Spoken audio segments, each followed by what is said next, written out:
Have you heard of the concept of similitude and Eurabia? Similitude and what? Eurabia. Eurabia. Yeah. Yeah. It's are you aware of that concept? Yeah. This Eurabia, that's a new one for me. It's a neologism coming from the same people, but you were. We have two kind of think tanks in Britain. One is called the Centre for the Social Cohesion, and the other one is called Policy Exchange. And there's a recent study from the University of Bath by some professors there, and they've got this website called Spinwatch. And they basically found that the money that is coming, and these think tanks inform government policy, so they're right at the top.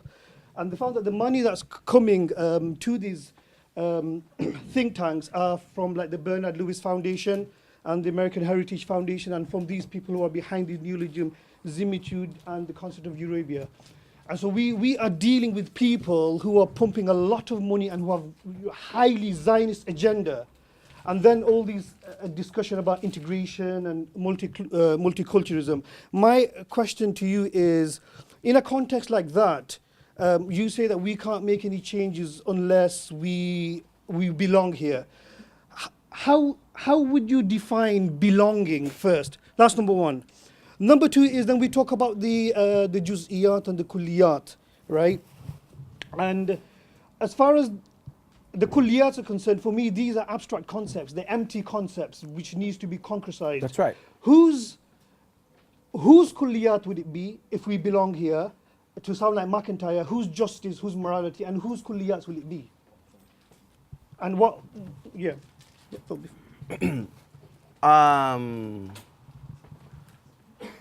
The first question about what does it mean to belong? Was that the?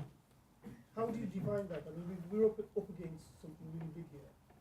Yeah. Well, again, try to imagine this in an American context, and then to the degree that it's transferable, transfer it to a European one. And I'm not sure, but you see, look at it this way: the first Muslims in America came to America in the 17th or 18th century.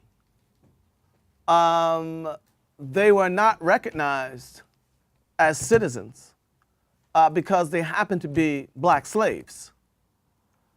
Now, the point about belonging, the American narrative is of America as a society of immigrants who, on the basis of a constitutional order, decided to build a nation. And it was the willingness to recognize the political arrangement implied by the Constitution that defined who belonged and who did not. Now, out of that, in the course of history, there will be cultural contests, and some cultures will emerge more dominant than others. But America has never been a place of a single culture. There may be a dominant culture and less dominant ones, but it has never been a single culture. My point is that if I allow myself to be put in a position where I accept that I am essentially a foreigner here, that I exist here on the, what's the word I'm looking for? I exist here at the preference, all right, as a favor conferred upon me by someone else. Then what will ultimately happen? And this is the argument that I make to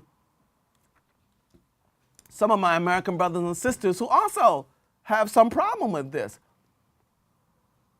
Their sense is that they equate belonging with assimilation.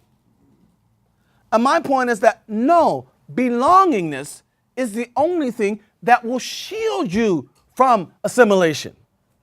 Because if you don't belong, then the dominant group or culture will then be in a position to hold out to you the terms on which you will be accepted. And those terms may include things that drive a wedge between you and Islam. If I belong, on the other hand, then I don't have to pay that price of admission. I'm already admitted. Okay? And so this is not about cultural assimilation. That's not what I mean by belongingness. In fact, Jazakallah khair, I don't believe in assimilation, period. I believe in indigenization, but not in assimilation. Isn't that semantics? Just Isn't that semantics? no, because assimilation is for me to accept the place that is essentially assigned to me by someone else. If you want to be recognized as this is what you do, all right? Real Americans don't wear hijab. Real Americans don't XYZ, all right? That's assimilation, okay? Indigenization, on the other hand, is for me, with the full agency of someone who belongs to the society, to carve out a space within my society for, all right, the religion or the ideology or the culture that I happen to represent. That's the distinction. And I think that part of my perspective here, is informed by my status as a Black American, right? Because we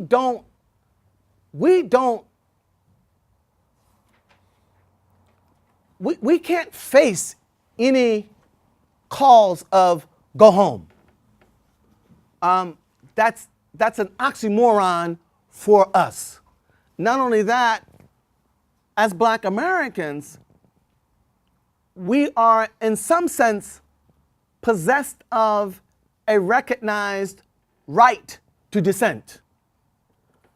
The American national narrative understands that blacks have been treated for a good part of American history in a less than laudable way. And in that context, it is natural for them to dissent from many of the ways of the dominant culture. And so for me, what I would want to resist, even as a Black American Muslim, is a certain rejectionism, all right, that essentially hands the entire society over to the others, all right, and leaves me in a place, all right, where I end up beholden to the structures, to the values, to the sentiments, to the vision that they erect as representative of society. And I know this is a very tough thing for Muslims to face because, our sense is that the only way that we can insulate ourselves from the negative effects of these predominantly non-Muslim societies is to resist any sort of contact, any, what's the word I'm looking for? Intermingling, contamination almost, of these societies. On the one hand, that's an understandable impulse, but it doesn't hold up to any kind of serious scrutiny. And this may be a bit different in Britain, I don't know. But the reality is that if you don't control completely the means and mechanisms of producing and disseminating images, ideas, fads, and moods, you will be affected by the society in which you live. There is no way out of that. All right? And so the question becomes, do we hold out and just imagine that we will not be affected, all right, by moods? I mean, I know these are very ephemeral things to talk about, but they're very real. They're very real. Or do we become people who try to participate in the very fashioning of those moods? Assalamu alaikum, brother. Very pleased to hear you again. Actually, I speak from a personal perspective. I find what you say very alive and kicking, unfortunately, in UK. But I don't come from London, so it may not be in London. I come from a different part of the country, and it's most certainly alive and kicking there, but with an added twist. And my question follows on from what you're just saying.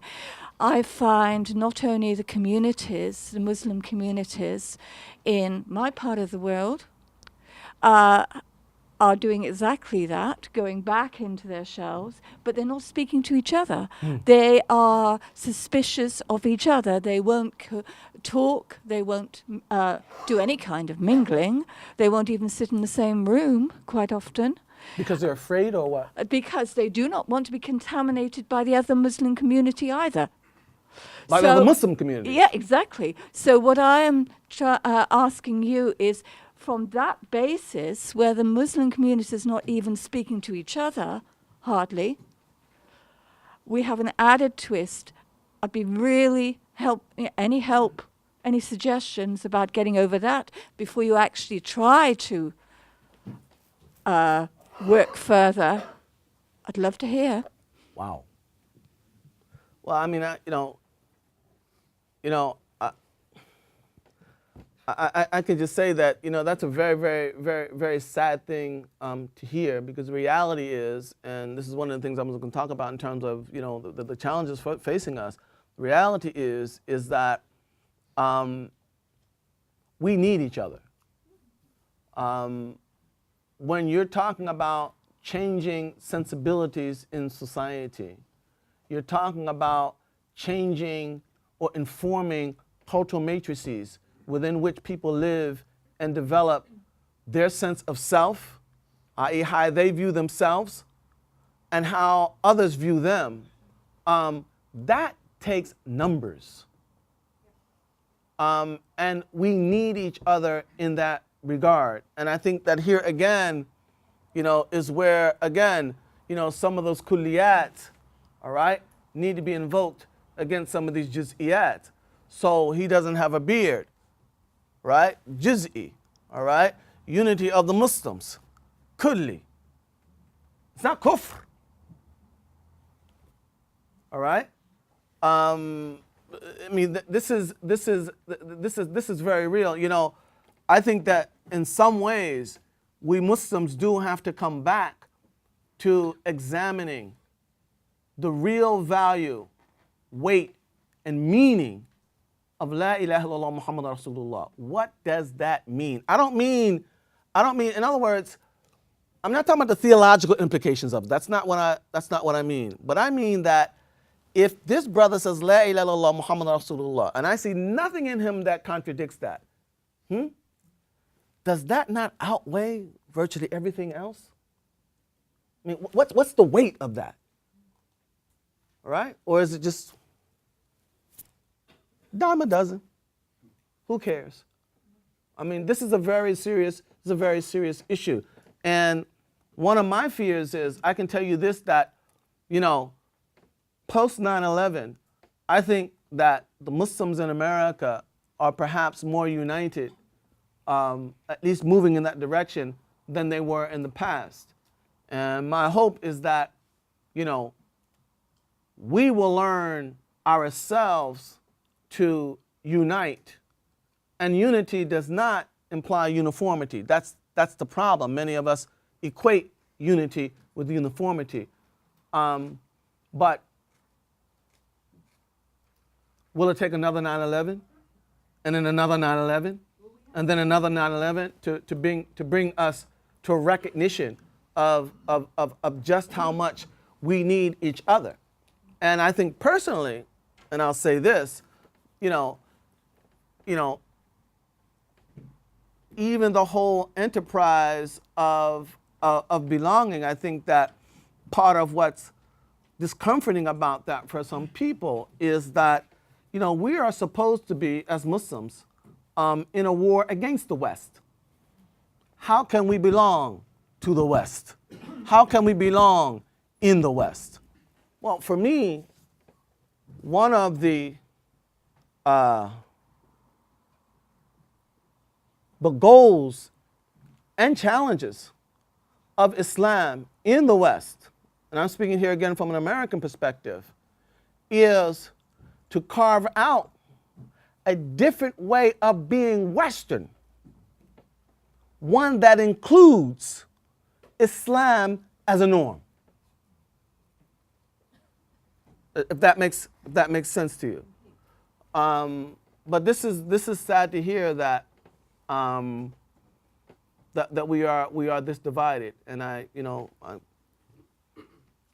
some real problems with that. What question here? Hi, Assalamu alaikum. Walaikum Can salam. everyone hear me? Yeah, okay.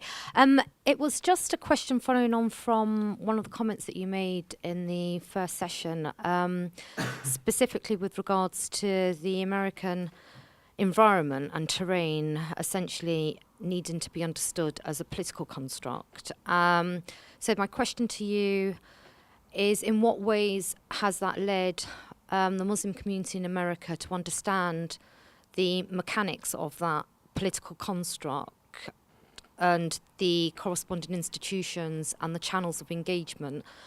Because in light of some of the two previous comments about the community in the UK being divided, alongside the question around, defining belonging, I feel that those are primarily the principal reasons as to why there is an inability for Muslims in the UK to coalesce on an agenda, a shared agenda that also builds alliances with others who may happen to be non-Muslim.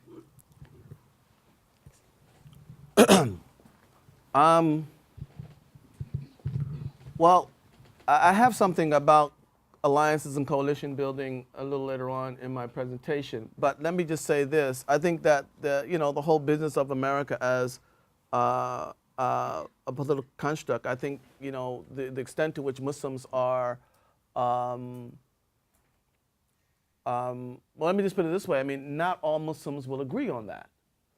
There are Muslims who believe that, no, America is a culture and it is sort of a civilization. And belongingness, therefore, means acceptance of a certain civilization that has potentially woven into it facets that might not sit very well with Islam. And this underwrites some of their resistance to this whole notion. Others have come to understand, or are coming to understand, America as a political arrangement. I think, however, that one of the things that we want to avoid, even on the understanding of America as a political arrangement, is the idea that all of our efforts, therefore, must go into politics, and particularly legislative politics, and not into the business of trying to affect and inform, challenge, redirect in some ways cultural sensibilities in America. Because in reality, much of what challenges Muslims most deeply in their daily lives are these cultural challenges and the complete lack of cultural authority on the part of Muslims. So I think that politics is important, but cultural production and the development of cultural authority is equally important. Because, well, I'll get into that later. Is it not easier for you as a Black American and that community being seen as completely integrated into the American identity, it's easier for you to try and carve out that Western, Muslim, American identity, which is seen as integrated, in a way that an Arab Muslim in America or a Muslim seen from an Indo-Pak background is at that disadvantage already. And how would you say someone who's seen as non-American, essentially, because they're not white in an Anglo-Saxon sense or black? Wait a minute. Did you say that? How can they try and try and overcome that hurdle to make a contribution to where they can make? No, I think you make an important point, and I think honest. I think that honesty would dictate that there are differences along those lines. I think it is easier for somebody like myself as a Black American to speak in terms of belongingness. Although I have to say here that there will be many Black Americans who will also resist this, because in the same way as many of the people in this room feel that there is a colonial legacy that militates against any relaxation of the emotional defenses vis-a-vis the West. Well, Blacks have their dark hour of history in America as well. And that will operate on the psyche of some of them as well.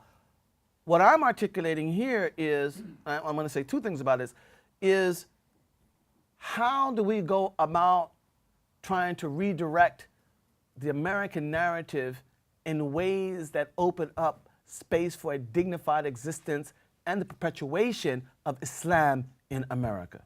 That's number one.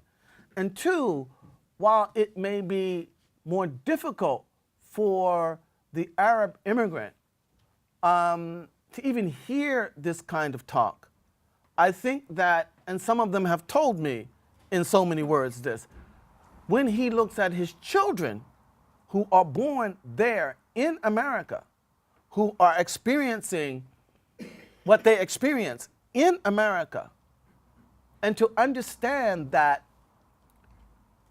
if being Muslim means being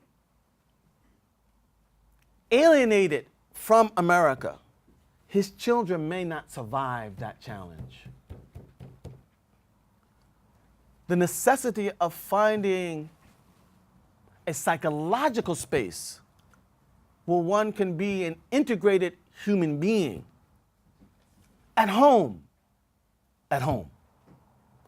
That is something that is not very difficult for, the Arab or the Indo-Pakistani immigrant to understand. Because they now have children who are born in America. I was at a home of a Syrian brother once, and he said to me he has a 5-year-old son, and he asked him, what do you want to be when you grow up? A fireman or a policeman? Now that's a standard, ambition of everyday, average American kids. And this is his kid from Syria, born in America. So these issues, they're not going to go away. They're not just the issues of Black Americans. And what I present is a thesis. And I hope that we have the civility and the courage and the will to have these debates, to have these discussions, so that we can arrive at a way forward. If we don't, our place will be determined for us by someone else, and it will not be a place that we like. I think the things that came through in both of your talks in general was the idea of, firstly, orthodox foundations, as well as political pragmatism to a large extent, and getting away from idealistic notions of in political engagement and how we can achieve things. Who can't hear? Oh, okay. And the importance also of the path of piety. And it came through in both of your discussions, especially with Sheikh Akram talking about the importance of Sir Hindi and the impact that had on Abul Hassan Ali Nadwi's political thought, as well as Dr. Jackson, who touched upon it, but certainly in his writings, has spoken about even just transcending theology and in a way just trying to move towards the path of piety. And can the both of you touch upon the psychology of being minorities, especially in light of some of the research which Professor Jackson has come up with from Richard Bulliet and conversion to Islam in the medieval period, where a lot of the productive Muslim thought or Islamic thought that we uphold was produced in a time when Muslims were minorities in the first 200 years of their existence after Hijrah, and how we can take that as a model, a productive model, and run with it as a minority without having to feel either defeatist because we're idealistic, or just being apathetic.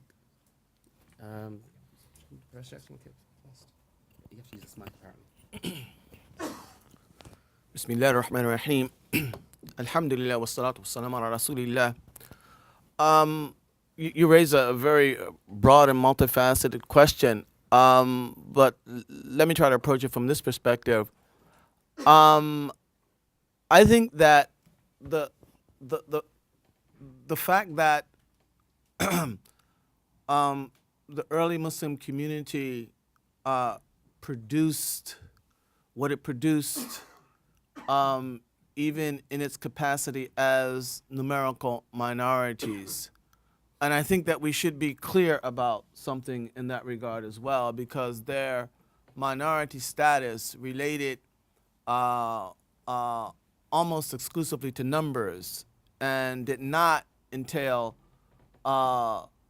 political status. In other words, they were, numerically speaking, a minority, but Muslims themselves were in positions of power. So I think that difference should be made clear. But I do think that it does suggest that minority status in of itself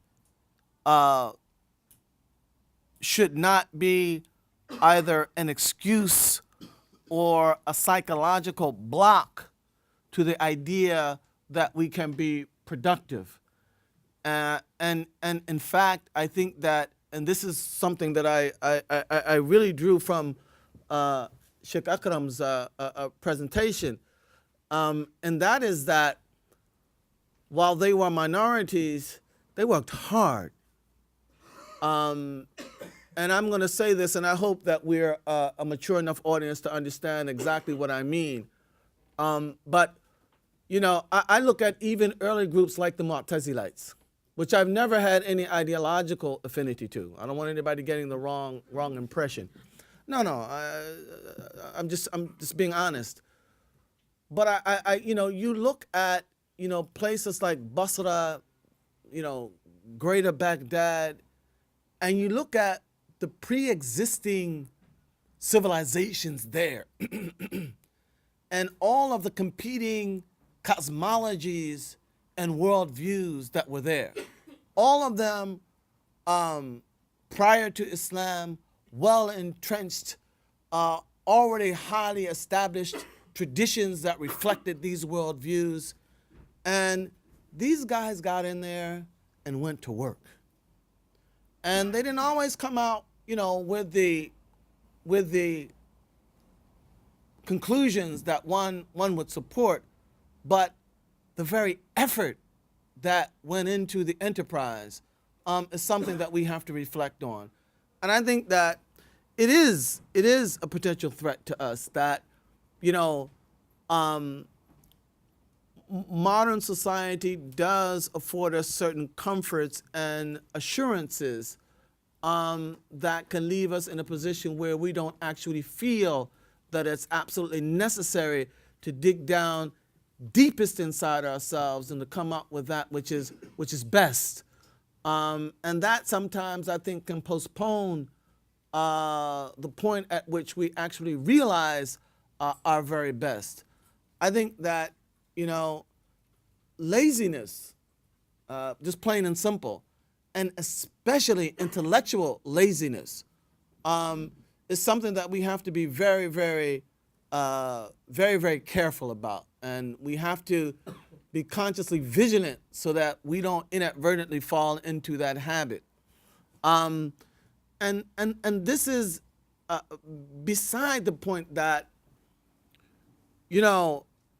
at some point, all of the achievements that we may be able to realize, if this whole enterprise is to be worth the effort, it has got to translate into the ability to enhance the incentive and the methods of realizing the inculcation and development of personal piety. Because one of the fears that I have is that we can end up with the proliferation of deep senses of Muslim identity that does not translate into personal piety. That Muslims are very strongly identifying with Islam as their religion, against all odds. And yet this does not translate into, in some instances, even, just a basic degree of personal piety that would assure. You talk about zakat. How many Muslims actually pay zakat? A fundamental principle of Islam, right? And just all kinds of other obligations and prohibitions that would go along with just a basic sense of piety. Sometimes that's not there. And I think that, we need to be careful that we're not developing in such a way that will, increase our numbers and our quantity at the abject expense of the quality of Muslim that we are sustaining as a community.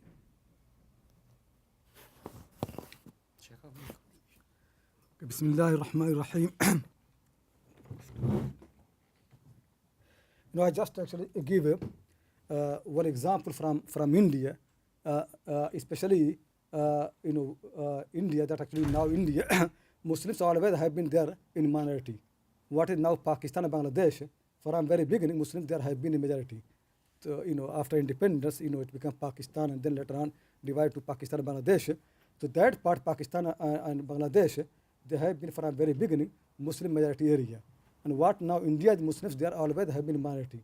But think really, though they're in minority, how they work hard really, that they still basically, they are like examples, and they are the basically example followed by Muslims in Pakistan and Bangladesh.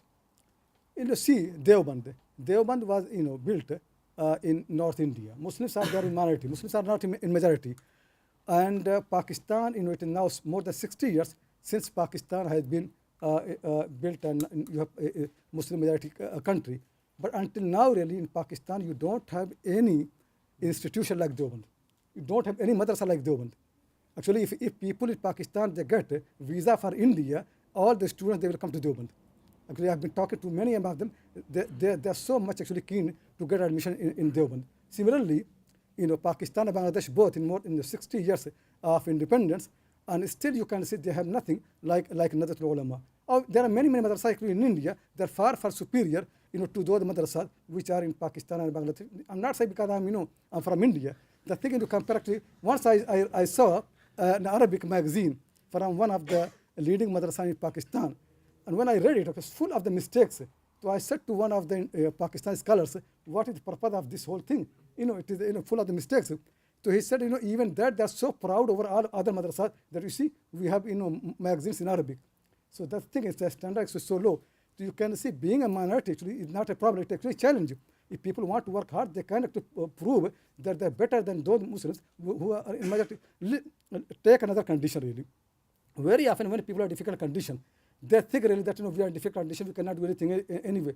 But very often if you are in difficult conditions, you work properly, think properly, you can be more productive than those people who are in easy conditions all the time. And I give actually, there are many examples. I just give one example from India. I mentioned the name of Maulana Abul Kalam Azad. Maulana Abul Kalam Azad started as a scholar, then basically like a journalist, and then a writer, and then later on he became part of the political movement of India, Congress Party, and after independence he became Minister of Education in India. Now look at his life really, what he has produced. He produced most of the thing when basically he was not in easy condition, he was in difficult condition. His best scholarly work is his tafsir, Tarjuman al-Quran. Tarjuman al-Quran, not only actually his best work, this is one of the best tafsir written in Urdu language. Tarjuman al-Quran, it is not complete, but it is one of the best work actually in tafsir, explanation of the Quran in Urdu language. It is his also best scholarly work. And the second thing that he did for the Urdu literature, that is his letters, which actually in the name of Ghubar-e-Khatir. Ghubar-e-Khatir is letters that he wrote to his friends. Both these two works, they have been produced by him when he was in the prison. British hired him in the prison. While he was in the prison, he wrote the tafsir, and when he was in prison, he wrote these letters to his friends, which never have been delivered. But later on, when he was released, they were compiled together, and then when he became Minister of Education, we really don't know what he has done. Look actually, ask people what he produced then. And that is something somebody else would have done. But this person, what he has produced the best, it was actually when he was in the prison.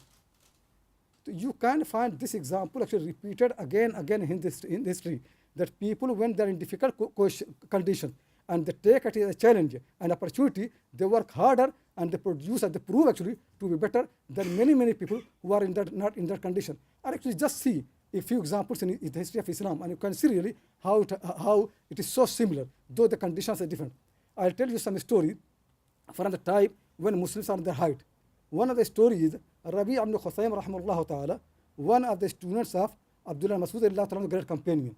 And Rabi' ibn Khusaym is so pious that Abdullah Masud used to say, Ya Rabi' law ra'ak Rasulullah sallallahu alayhi wa sallam la habbaka. O Rabi', had the Prophet sallallahu seen you, he would have loved you.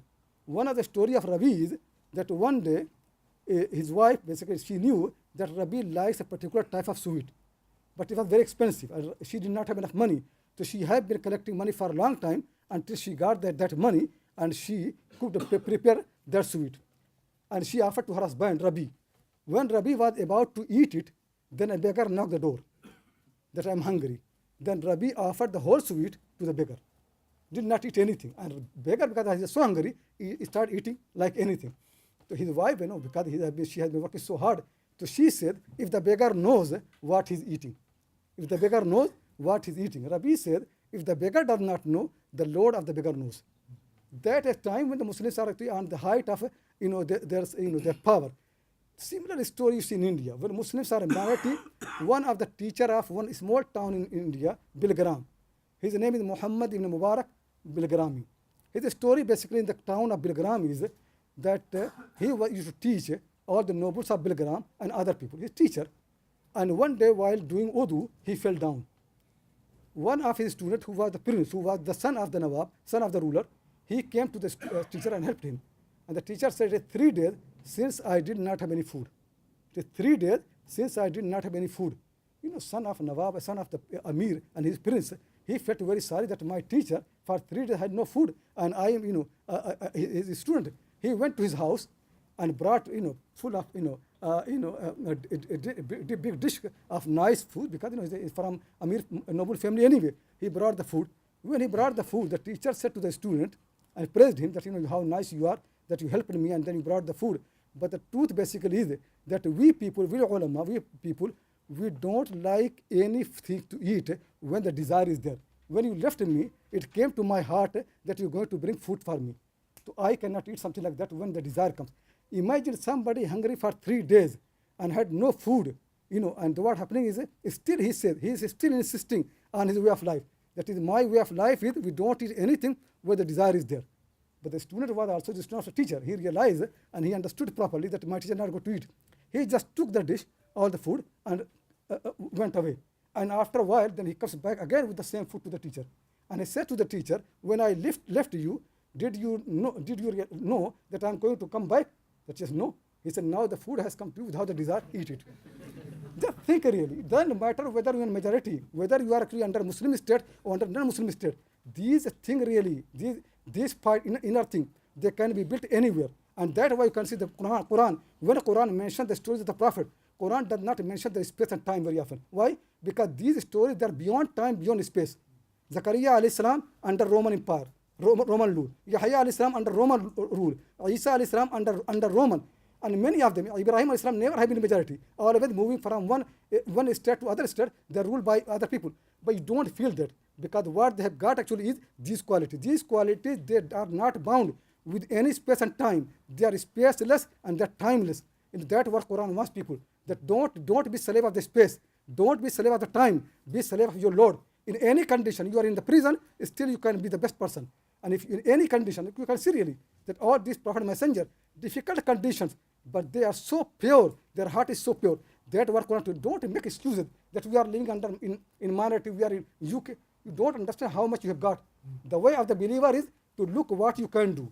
Don't look what you cannot do. This is the way of the believer. Always think properly what you have got. Thank your Lord and move on.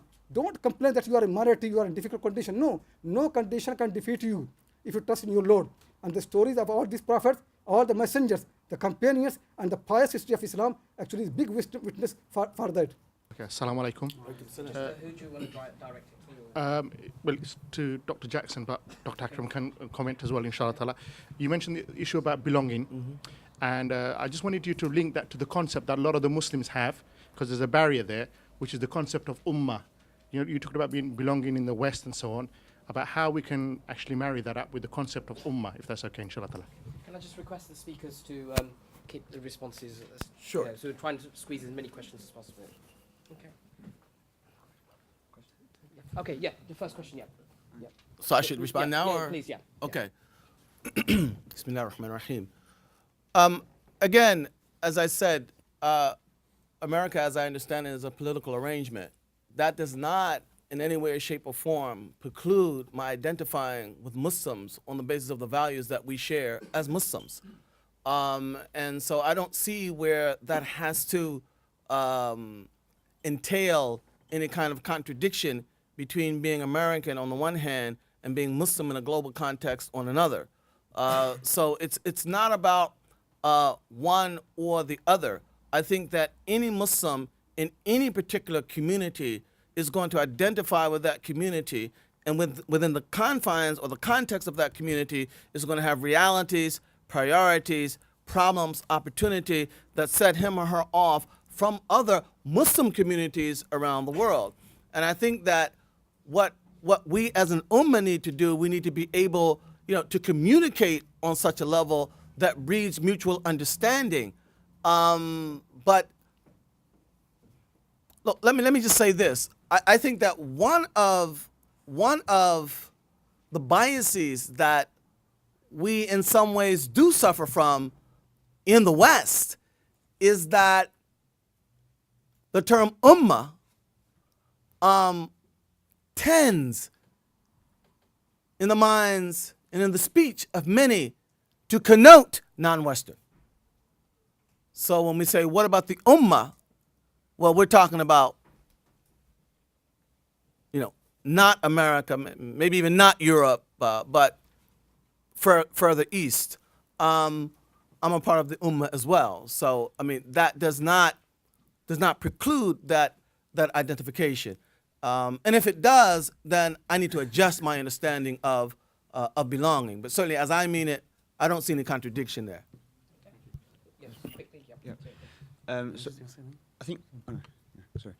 So my question was in relation to how we sort of navigate between achieving some of the things that Professor Jackson you talked about in your presentation, in terms of belonging, in terms of dominating the cultural space within the community, in terms of gaining a level of acceptance that that we sort of we want to aspire to within the context in which we're living. so navigating between that and then the sense of personal piety, and the kind of taqwa versus fatwa type battle that we we go through on an Taqwa versus what? fatwa type battle. Well, maybe if I can explain that. If I can, Yeah, please. if I can explain that, yeah. Because I don't get that one. Okay, yeah. So for example, take an example of a very sort of simple situation like shaking hands with women as a topic. So I think so I would say personally for me over time as I've kind of gone through that process of rationalizing in my head, well, what's my approach? What do I do? How do I how will I physically act in X, Y, Z situation or whatever?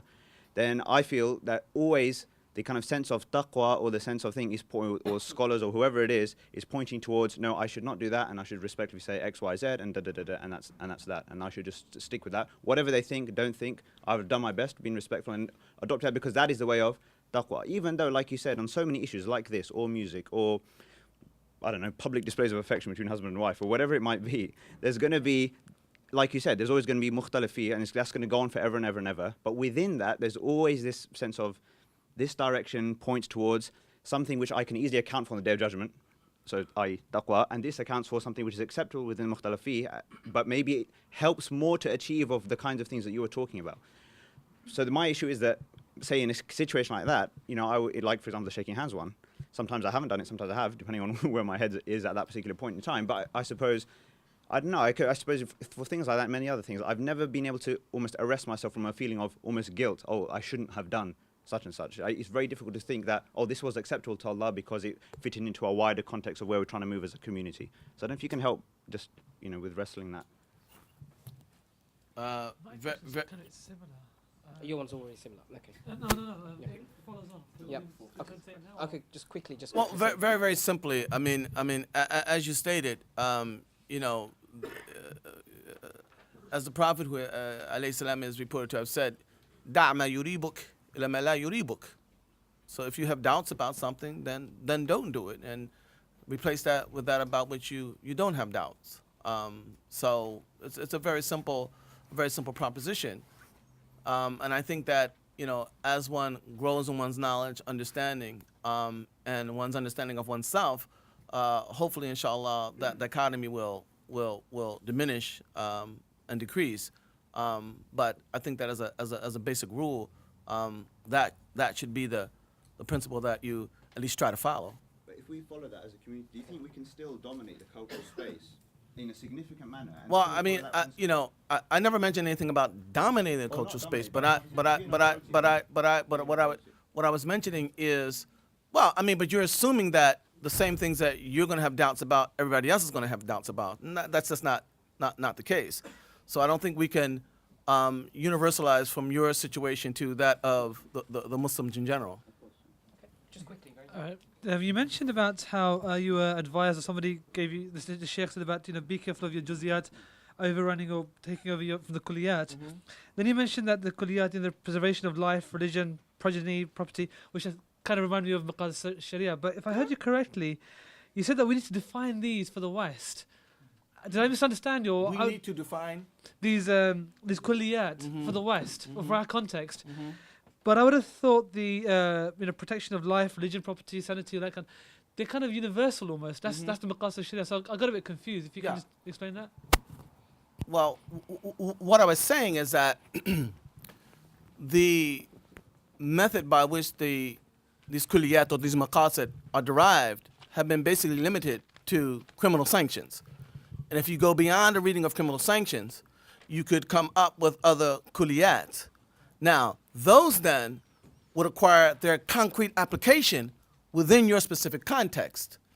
And it's in that regard that we in the West need to understand what our kulliyat as a community living in the West would actually be, which is not to say that they would obliterate those kulliyat khams or anything like that, but perhaps supplement them in ways that enable us to navigate our way in a manner that does not constantly undermine our communal effort to carve out that dignified existence. So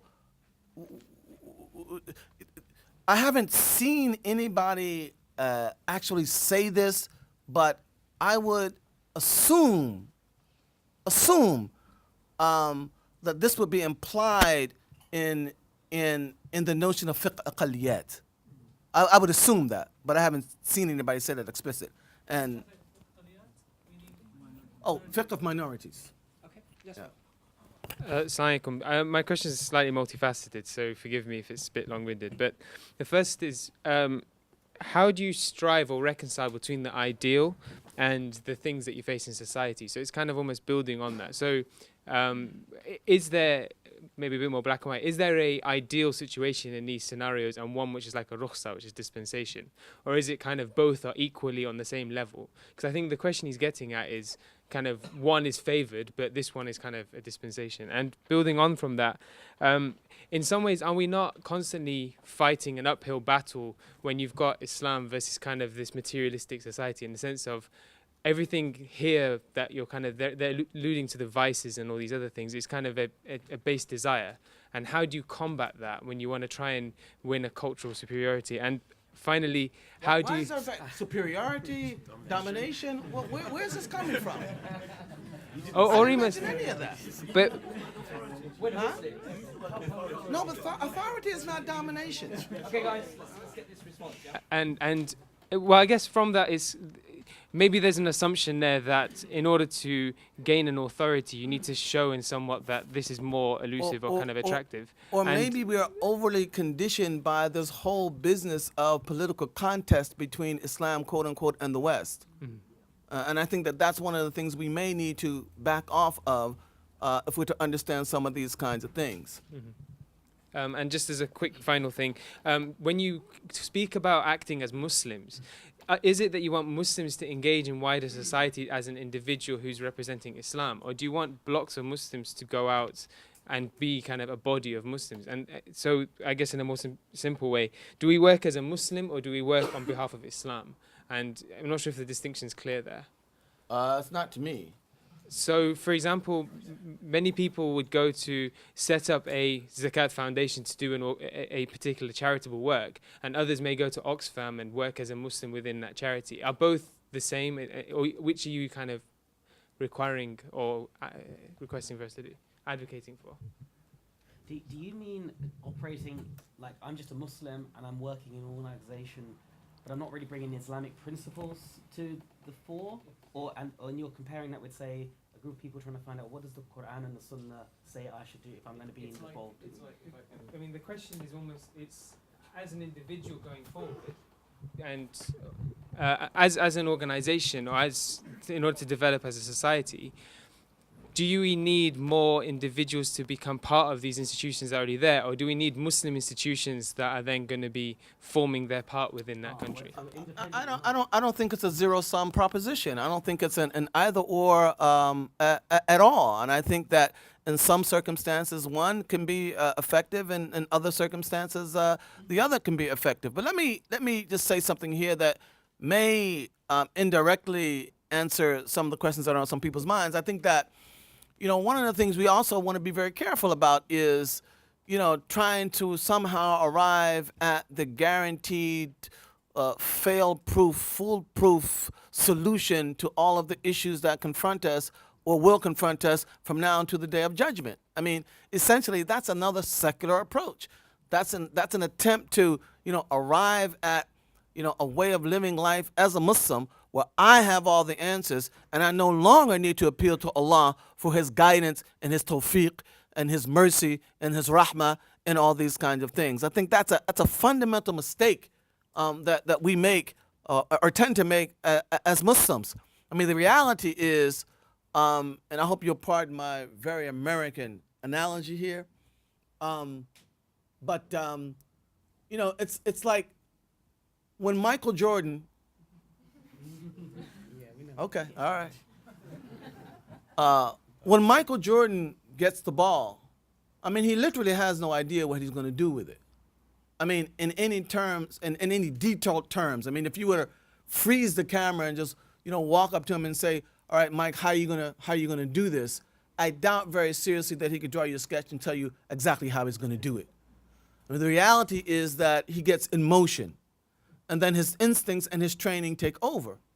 And as we as a Muslim community get in motion, all right, our training, i.e., our knowledge of Islam, and our instincts, hopefully, our inculcation of personal piety and the values of Islam will take over, and that's what will guide us to the solutions that we're looking for.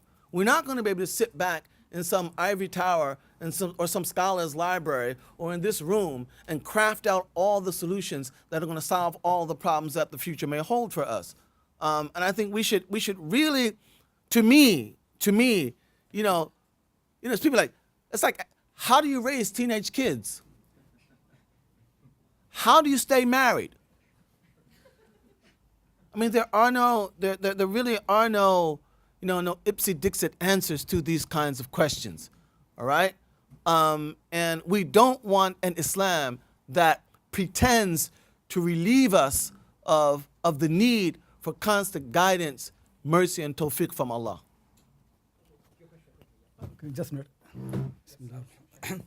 I just would like to actually explain one thing. Basically, very often it comes to our mind that our role, our contribution, or our function is defined by our working, in zakat fund or like Oxfam or a Muslim institute or non-Muslim. This is not the case really. Our function or our role, they are not defined by this or that. Think basically we already have got a function. We already have got a role. The way basically in Islam is that all Muslims, they are messengers. You are a messenger in this country. Whether you have working for Muslim, non-Muslim, doesn't matter. Where you're working, you already have got a job. You already have got a duty. And that is actually that you are messengers from Allah subhanahu wa ta'ala. And that how you have to look at the people. That these people, I am messenger to these people, how to guide them. It is not that my role is defined by my work and my job. No, I already have got a job, a role by Allah subhanahu wa ta'ala, that actually I am messenger, I am a preacher and da'i, and all the people actually around, they are mad'u. People very often actually you can see in the fiqh book, you can find sometime when the classify or categorize the Muslims that there are you can see there is Darul Islam and Darul Harb, Darul Kufr, there are house of Islam, house of Kufr, and house of war, or Muslim minority, Muslim majority. The thing basically leave all these divisions. There is basically only one thing, that Muslims are du'at, and the people who are not in Islam, they are mad'u. The whole world basically Darul Da'wah for you, whether it is Pakistan or Saudi Arabia or Bangladesh or India or European countries or Western countries, everything for you just Darul Da'wah, and you are da'i there, and just think like a da'i. I'll tell you a story from the life of the Prophet ﷺ, how a da'i looks. A man comes to the Prophet ﷺ during the day of month of Ramadan, and he said to the Prophet ﷺ, I was working in my field. I came to my house during the day of Ramadan, I was fasting, and my wife had very nice ornament and jewelry, so I could not control myself, and I fulfilled my desire with her. I did relation with her during the day of Ramadan. What should I do? The Prophet ﷺ said to him, you have to free a slave. He said, I don't have any slave. The Prophet ﷺ said, then you have to fast 2 months continuously. That person said, this happened to me in one day. How can I do 2 months continuously? The Prophet ﷺ said, then you have to feed 60 poor people. He said, I don't have anything. The Prophet said, okay, sit here. And then somebody brought a lot of debt to the Prophet ﷺ, which was worth to feed 60 people. The Prophet said to the man, okay, now here the debt has come, take them and feed 60 people. He said, by Allah, in the city of Medina, there's no house poorer than my house. The Prophet said, go and eat it. If you ask any mufti, they will say, no, your kafara is not paid. This is how da'i does. The Prophet knows that this person has come a repentant. He's repenting. His heart already actually is full of repentance. That's how he does. Understand that you are da'i and everybody around you are mad'u. Don't become like a mufti. Fatwa was very tiny thing in the life of the Prophet ﷺ. Every time he actually dealt with the people, he dealt as a da'i, full love, full affection. How to solve the problem, not how to make it complicated. How always look positive to the people. Look in his life all the time. He's sometimes having jokes, sometimes actually, life is simple life. His wife, how they play. Just think, lady. If you ask any scholar, can I make a race with my wife in the open area? They say, no, it is actually haram. But Aisha says, the Prophet ﷺ had race with me and I won the race. Next time when I put on some weight, then the Prophet had another race with me, and this time he was the winner. And then the Prophet said, Hadihi bitilka. Oh Aisha, this my winning is for that one, when you are winner. You see how nice he is with the people.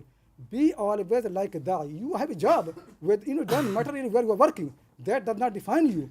your position is defined by your responsibility that is assigned to you by your Lord, and that is that you are a messenger.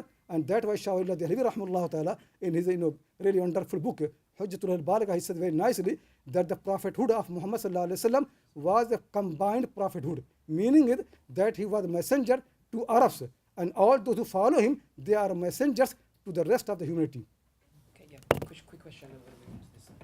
Assalamu alaikum. My question builds on the theme that's already been raised, which is about belonging, but it's specifically building on. I want to ask about the kind of the visual dynamic of belonging and how you think, if you think there's a conflict between some of the goals you were talking about, and particularly developing Muslim cultural capital and also belonging fully in the society which you want to change the narrative, change the discourse, change the society. So for me, in my experience in Britain, what you can see, the kind of visibility is massively important for people in terms of accepting someone as belonging to the group, accepting someone as being British.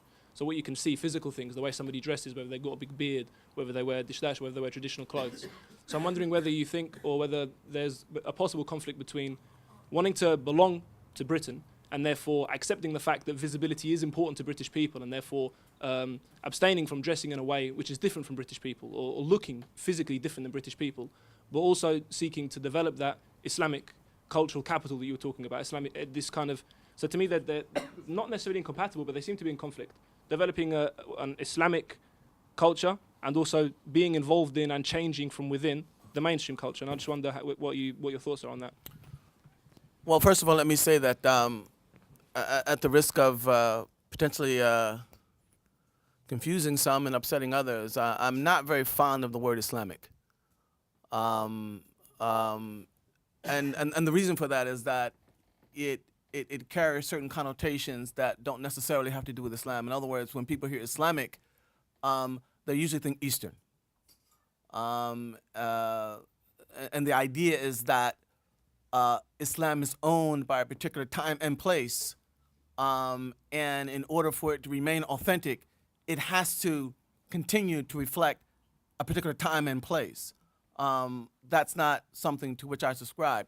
I think that, yeah, I mean, the issue of dress, it's going to affect that enterprise in one way or another, differentially, however, depending on which avenues of culture you're trying to affect. In some areas, for example, where your individual personal presence is very much a part of the cultural change that you're trying to, or the cultural contribution you're trying to make, then dress will very definitely probably play a role in that. But in other areas, you're an architect, or you're interior decorator or something like that, dress might not make a difference at all. So these are also issues that have to be navigated and negotiated. And I think that Muslims have to be free to access the full dimensions of Sharia as it is, not as it's understood or practiced by a particular community in the world. All right? I mean, most people would not consider this jacket to be, quote unquote, Islamic. They might consider Shawal Qamis here to be Islamic. But in reality, the fuqaha would say,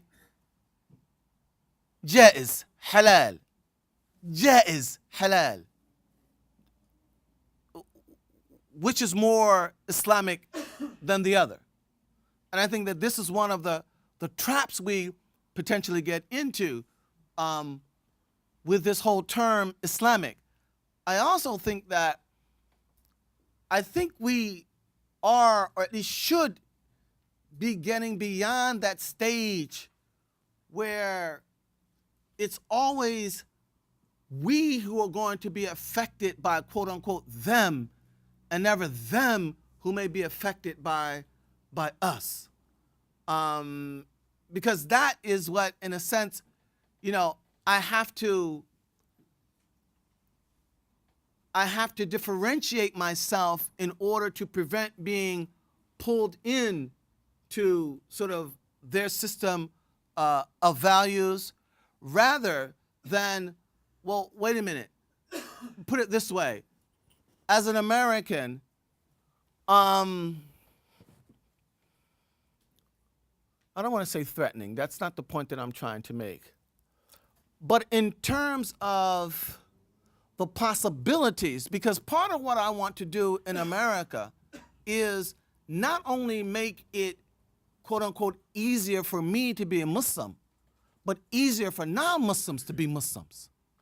And so what I want to do is demonstrate that you, as a non-Muslim American, all right, you can be a Muslim and still dress stylishly, however you might want to call it, as you do, and that Islam does not demand that you give that up, that you don't have to dress like an Indian or an Arab or a Pakistani, but that you have to subscribe to the values that define what decent, legitimate, permissible dress in Islam is, and how you in your particular community, based on your custom, your heritage, your legacy, etc., how you actually define that, well, that's pretty much your business. And I think that, you know, we have to have a bit more trust, especially in convert communities. Now, these are people who have converted to Islam. If they didn't want to be Muslim, they would not have converted, all right? And they need to exercise, or to be recognized as being able to exercise much more agency in the choices that they make. And that these choices, while they might not be carbon copies of the choices that people in other countries may have made, all right? That's why we have Sharia, to define the boundaries within which those choices can be made. And so I don't think that, you know, this issue should be allowed to get out of hand and become more than it is. And I'm only a little bit hesitant here because at the same time, I don't want to dictate to people for whom, let's say, Arab dress or Pakistani dress or whatever kind of dress is important for them as Muslims, I mean, in Britain, I'm sorry, in the UK, or America. Maybe that is part of what enables them to, you know, more effectively police their own boundaries. I mean, that's their decision as well. So I'm not talking about, you know, some kind of mandatory code, you know, that everybody who comes to the West has to follow. But I do think that if we relax this business of Islamic and get back to, you understand what I mean by that. I'm not anti-Islam, of course. You get that by now. But to relax that, all right, and allow Sharia to run its course, all right? This is as halal as that. And what is more appropriate in which kind of context? Well, that depends on the context itself. Just a minute. Please, Just a let, minute. let ladies, after Sheikh Akil, let one of the ladies ask a question. Just We a had like minute. all go through the whole session now. You know, just actually wanted to clarify about, just a minute, for the dress and for any outer form of the identity. Just remember, you know, there are two conditions for the dress or for anything else actually to be Islamic. Two conditions. Just I'll give the example for the dress because it has been raised so many times. Understand what fuqaha say about the dress, how it becomes Islamic. Two conditions are there. The first one is that it must be covering. So for example, for the men, what covering means Islam we know, and for the women we know what covering means. The first condition is a dress only can become Islamic when it has, you know, it can cover the aura and what actually required for men and women to be covered once it covers that. Second condition is that it must be the dress of the noble people of that society, not the bad people who are good in their society.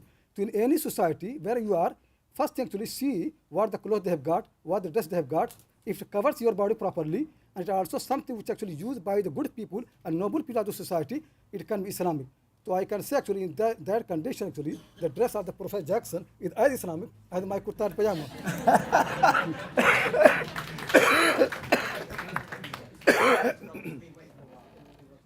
Assalamu alaikum. Thanks for coming. My question's basically solely for Professor Jackson.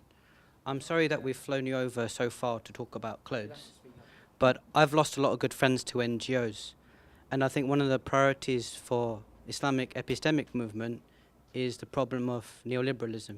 Because if you're in a minority or in a majority or whatever, it seems I can observe, especially in these war and terror times, it's kind of eating us up, and it's turning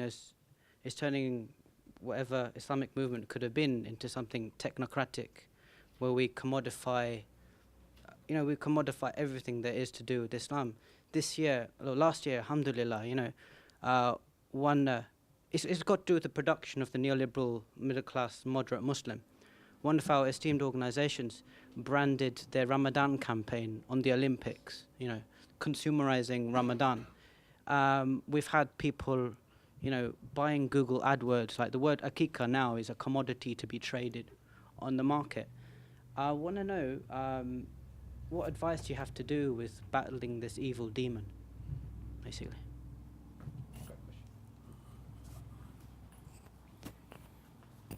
That's an easy question.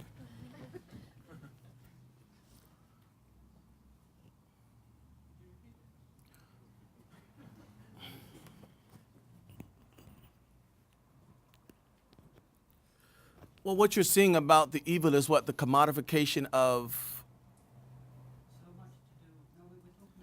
I mean, if you're talking about the promotion of consumerism, all right, then I think that is something about which Muslims need to be concerned. And I think there we get back to basic questions of disciplining the self and the passions, and recognizing that as a fundamental part of the Muslim's daily regime of just being a Muslim. But I'm not sure I can answer your question in any precise terms, because things like that, in my understanding,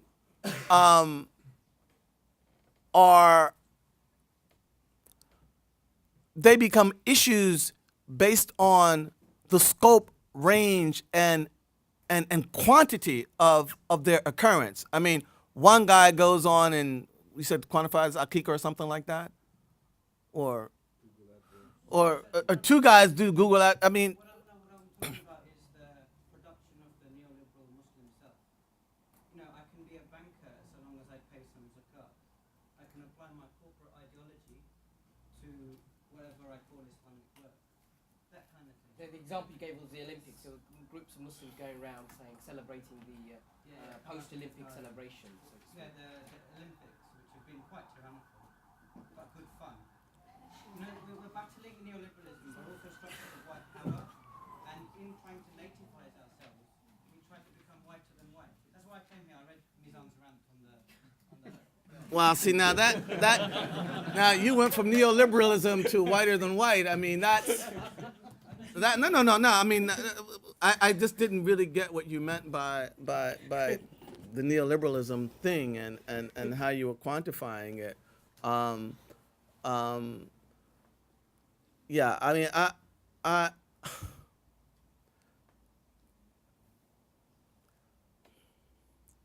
I think we need to be very careful about something. I don't think that we should make the mistake of thinking that the whiteness or white people as a thing are inherently a danger, or a danger or a bad thing to be. I think that the question, however, is white supremacy and the extent to which our behaviors are conditioned by that. And I think that ultimately what Muslims have to understand, and one of the things that I've suspected for a very long time, is that in some ways, one of the blessings of being black is that you don't have the luxury of denying at least the potential threat of white supremacy at every turn in your life. So you are ever vigilant about the amount of work that you're willing to enable it to do. I think that to a large extent, many Muslims in many parts of the world have been oblivious, if not in denial, of the very functioning of white supremacy. And this has, in turn, actually fostered much of what you're talking about right now. I think fundamentally, though, that is a spiritual problem. That's a problem of the nafs. That is a problem that is fundamentally grounded in my appetite for validation and the extent to which I'm willing to go in order to receive that. All right, and also the avenues that I recognize, or the channels that I recognize as being capable of giving me the validation that I want. That to me is fundamentally a spiritual issue, an issue of the nafs. And in that regard, all of the political and all this other, work and conversation that we as Muslims are having, all right, is not necessarily going to reverse that tendency, because that's fundamentally an internal tendency. And I think that the first step towards being able to do anything about it is to recognize it for what it is. And when we begin to get more open conversations precisely about that tendency, then I think that maybe we'll recognize it as something that we, as a community, really need to address, and then perhaps some progress can be made in that regard. But fundamentally, to me, in some ways, one might even argue that white supremacy, I'm not talking about white people, and I think that's a fundamental mistake to do. In fact, as I've said elsewhere, some of the most pungent and most articulate critics of white supremacy have actually been white people. So I'm not talking about white people. But I think for Muslims, you might be looking at white supremacy as sort of the beginning of modern shirk. Because what incentivizes Muslims most effectively to sort of explain their religion away, or find excuses not to follow it, or to want to undermine well-established meanings of Scripture, is the desire to reconcile it with some aspect that the white West holds up as being important. And I think that is a reality that we, as a global Muslim ummah, has to face. Although I'm not sure that we've been as candid about that issue as we should be. Wallahu a'lam.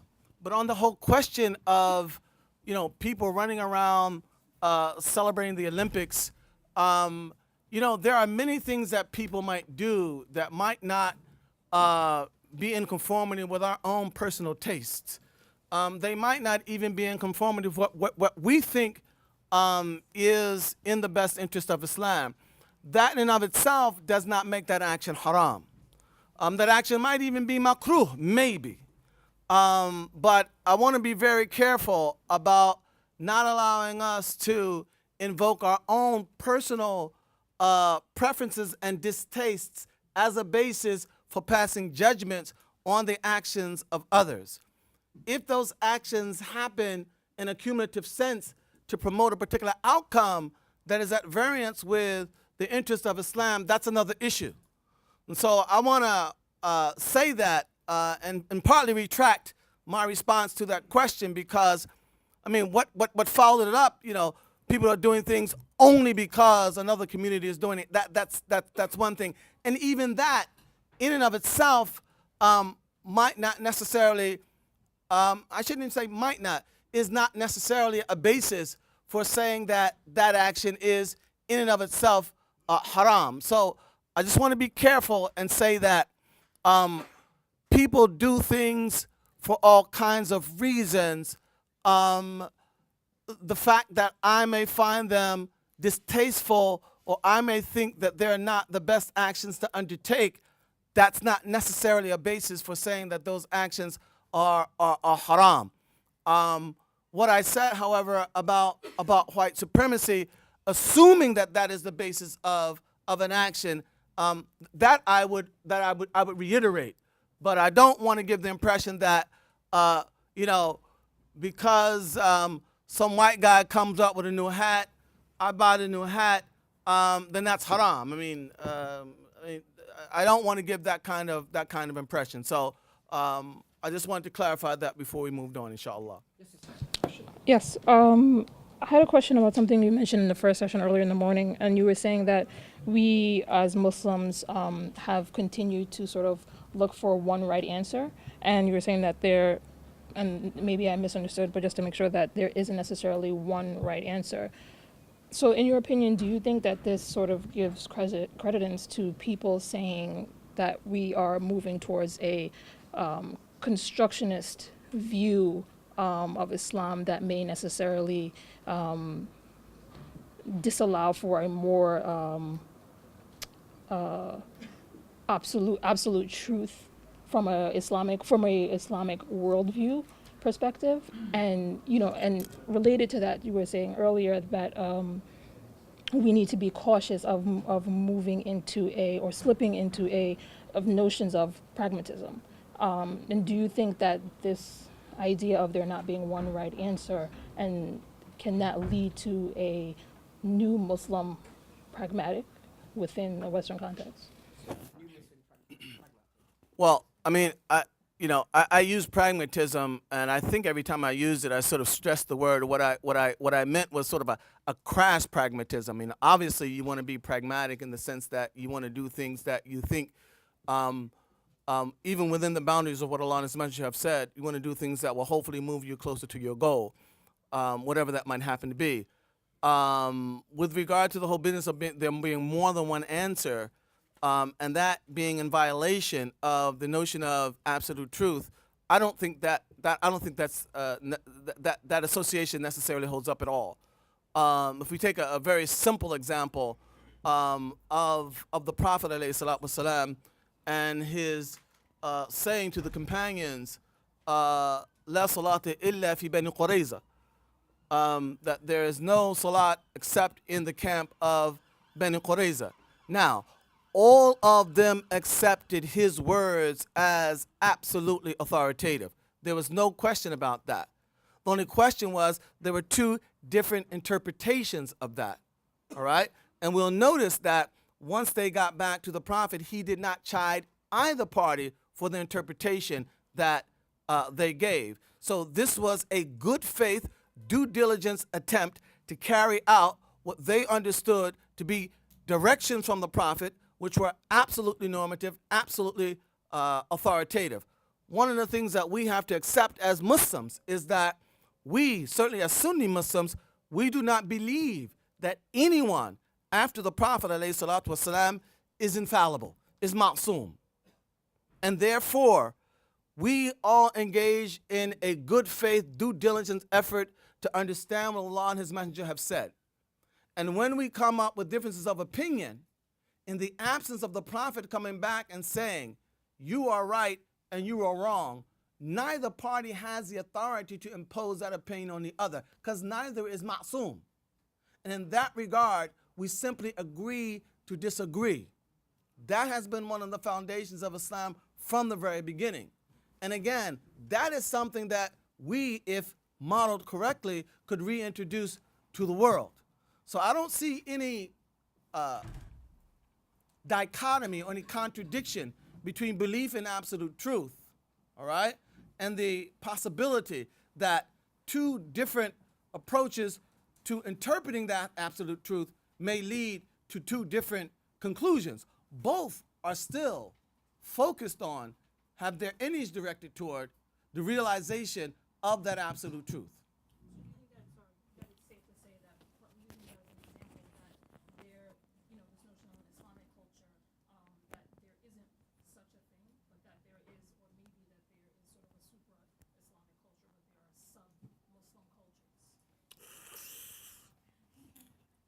I'm not so sure I'd be comfortable with the sub thing. I mean, how do we measure that? By numbers or? Yeah, but what goes as the Islamic and what goes as the sub? I mean, how do we measure that? Well, I guess given, let's say, you're using your example, that you're not questioning what the Prophet is saying as being the haqq, and that is what it is. But however, the two people who decided to, let's say, pray in this place and not pray in the other place, that both of them are sort of still remaining within that overarching Islamic framework. But as Muslims, this person's decision or how they're interpreting it, It's and not the the same other as person that. is not that. But they're both Islamic, but as Muslims, they're sort of, I mean, going back to what you're saying about avoiding the use of Islamic and Muslim. So that's what I'm just trying to get at with that. Would you say that that is an okay assumption to make, that both of those, Are one equally that valid? one that they're equally valid, but Yes. in terms of, let's say, present day, that when we use the term or talk about an Islamic culture or Muslim culture or Muslim cultures, that Muslim cultures that can. Yeah, I mean, Muslim cultures can have numerous interpretations of numerous things, and they actually do. But Muslim cultures are made up of more than just their interpretations of religion. Muslim cultures are also made up of what they eat, for example, which is going to differ, trust me, very much from one Muslim community to another. And I think that, you know, I'm not really sure. I guess I could come up with some things if I took some time to think about it really carefully, but I'm not so sure about what has us so suspicious of, if not afraid of, diversity and pluralism as an authentic expression of Islam, or why we might tend to look at any calls for recognizing diversity and pluralism as more of a modern phenomenon, whereas in point of fact, again, this goes back to the very earliest periods of Islam. I think I said this Saturday, but you know, diversity, even in the golden ages of Islam, was something that Muslims simply, you know, accepted as a matter of fact, and again, you know, had religion in the West done the same thing, we may not be in the age of secularism that we have come to find ourselves in today. And so it would be perhaps one of Islam's gifts or re-gifts to the world to recapture that sense of how religious communities can live with diversity and pluralism without that leading to schism and religious wars, etc. Yeah, my question is about women and the female scholarship. Obviously, you brought it up, and Sheikh Akram is very concerned with this. And I know that as scholars, the intention is to find the truth, and that's not dictated to by what gender you are. It's trying to get to what is the essence of the thing. But it's been many hundreds of years since we've had any sort of real female input into scholarship and understanding the text and hadith, etc. I'm just wondering if there were any female scholars today, would the male scholars accept what they might have to say, particularly if it's different? And is it something that actually, not even just the scholars, but the Muslims in general might accept as well?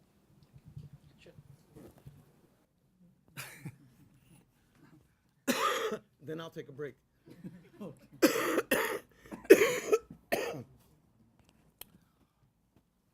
One of the beauties of quote-unquote Islamic scholarship, certainly speaking from a theoretical point of view, and of course the real will often diverge from the theoretical, but the theoretical remains the ideal towards which we strive.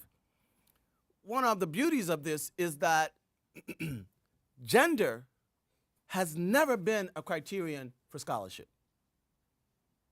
In no work of usul of any sort will you ever find gender to be among the preconditions for a scholar, even a mujtahid. Gender has never been a criterion. That's number one. Number two, the second beauty is, you know, it's not a matter of being accepted. And let me try and be frank here, because I might not accept your point of view. I think that two things. So what? I don't accept it. All right? But it cannot be dismissed as inauthentic all right? As long as it satisfies the criteria of scholarship itself. It is grounded in the sources according to agreed upon, recognized methodologies. It is a valid opinion. From there, it will probably matter, I mean, how much you champion it, who else comes to your, you know, your defense. So what I'm saying is that, you know, I wouldn't be so much, I mean, look, the same, trust me, the same applies to me as an American. I mean, who's going to accept your opinion? And you put it out there and you champion it the best that you can. But no one can deny that this is, all right, a validly deduced opinion, all right? And it's out there in the market of ideas.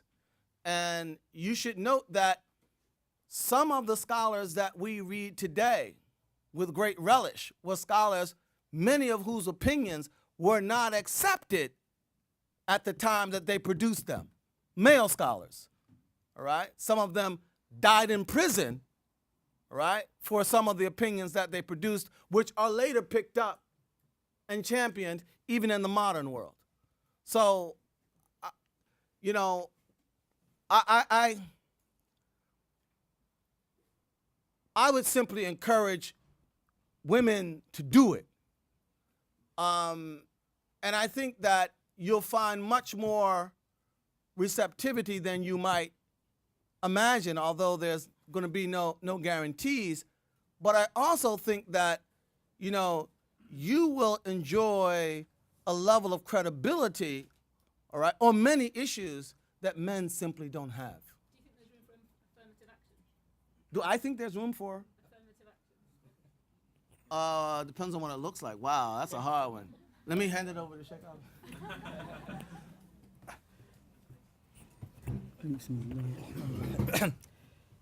You know, I just like to make it very clear that the jurists and the fuqaha and the ulama in the past, whenever they discuss any issue of the fiqh, they really did not look at the gender.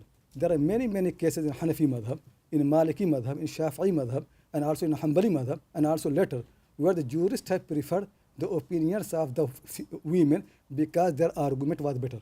It is better. So similar thing in Hanafi madhab, like for example, when the ghusl becomes obligatory, you know, people after people have a relation, there was so much confusion in the times of companions.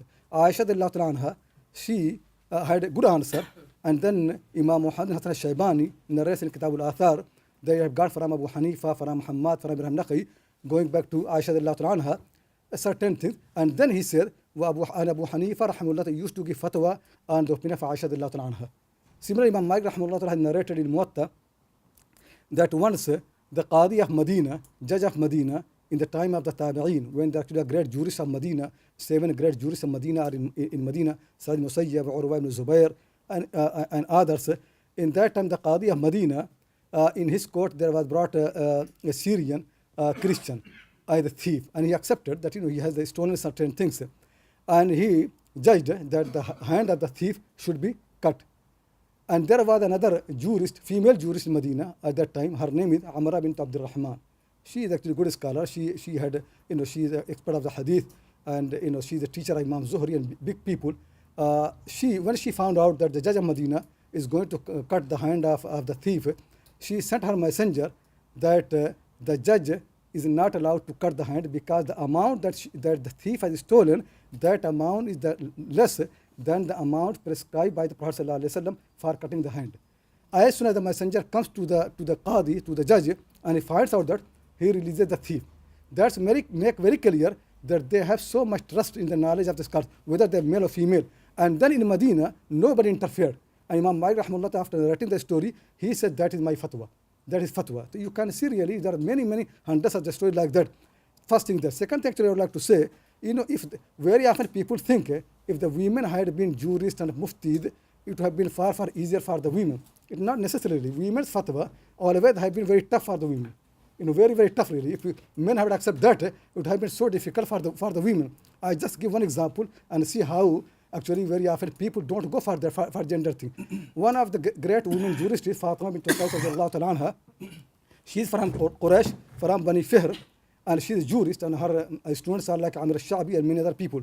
One of her fatwa was that when the women are divorced and they are in their waiting period, in the waiting period, women don't deserve any accommodation and any expenses.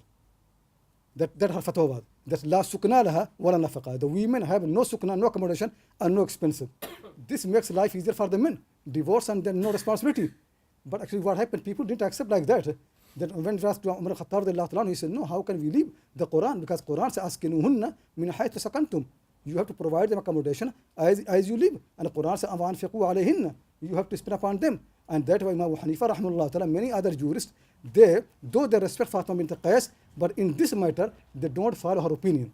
But she was a great jurist, but somehow she made an influence on the Maliki madhab and Shafi madhab in a way that they accommodate between her fatwa and also between the Quranic instruction. But you can see really, sometimes the fatwas of these women, they are not always actually very much in favor of the women. Sometimes they are more difficult for the women. Similarly, actually, Aisha, sometimes her fatwa used to be very difficult for the women. But anyway, if a woman is qualified to think, to give fatwa and to have opinion, nobody can stop. If you have opinion, who can to stop? And women always have been, when they are qualified, they have been. Actually, in the 13th century, there was a woman, Quraysh al-Tabariya, from a very good family of Makkah al-Mukarrama. For Tabari family, they settled in a long time in Makkah al-Mukarrama, Quraysh al-Tabariya. The people of Hijaz, one of them is Ibrahim, Sheikh Burhan Ibrahim al-Qurani, who is the teacher of Shah Wali Dehlvi rahimahullah ta'ala. The people like that, they said there have been 7 big jurists of Medina. One of them is Quraysh al-Tabariya. They respect her so much. And one of the teacher of Abdul Hayy al-Qattai rahimahullah ta'ala, who was the last great muhaddith of Morocco, he quotes that my teacher used to say, this is not my fatwa. I differ from that, and when I wrote this story, I commented on that this is not what but I'm saying is how people used to respect even later century the women. He said, Falih al-Zahiri, he said, if Quraysh al-Tabariya, Ajib al-Baqdariya, and women that like that, they lead the prayer, I will pray behind them. Though I commented in Ijma'i that men are not allowed to pray behind the women, but this is how much respect is. And when Sheikh Isra Qardawi, he saw my muqaddimah and my comment, he also written forward for my book. He started with that. He said, Shaykh Akram, though he had made a comment, but I appreciate really that how the great jurists used to think, so openly that he does not mind to pray behind a woman if something like that. And he is Falih al-Zahiri. He is one of the reliable fuqaha of his time from Makkah al-Mukarrama. You can see whenever women actually they have excellence in the fiqh hadith, people have no hesitation to follow them and to accept their opinion. Okay, in the first session you mentioned, this is to Dr. Professor Jackson, sorry, about America kind of being a political group and a collective. Speak up loudly. Oh, okay, I don't know if this is working. No, this mic is just for recording purposes. Oh, okay. If you just keep that. Okay, so basically you mentioned earlier about America being kind of like a political group and collective body, and there's issues in terms of kind of culture. And then I think one of the speakers, I can't remember who, basically mentioned that the early Muslims, okay, they were a minority in terms of numbers, but they weren't a minority in terms of kind of politics and kind of engaging in kind of higher positions. What I'm quite interested in, specifically relates to England, but also the US, is that how do we address a very serious issue, the lack of Muslim political engagement on various platforms, whether on the ground and connecting with potential voters, specifically the issue that voting is not haram, to the very real need to have Muslim politicians actively engaged in local and national politics. I know it's a real concern in England because just on the ground, quite, you have groups who kind of turn around and say just to vote, just to engage in the whole political process is completely haram, let alone having politicians. And I know obviously in terms of the lobby in America, the Jewish lobby is very active, but in terms of numbers, the Arab lobby is just, it matches it if we could just get numbers on the ground, etc. So how do we address that, and how do you engage people, basically? How do you engage people and how do you address the issue? Yeah, but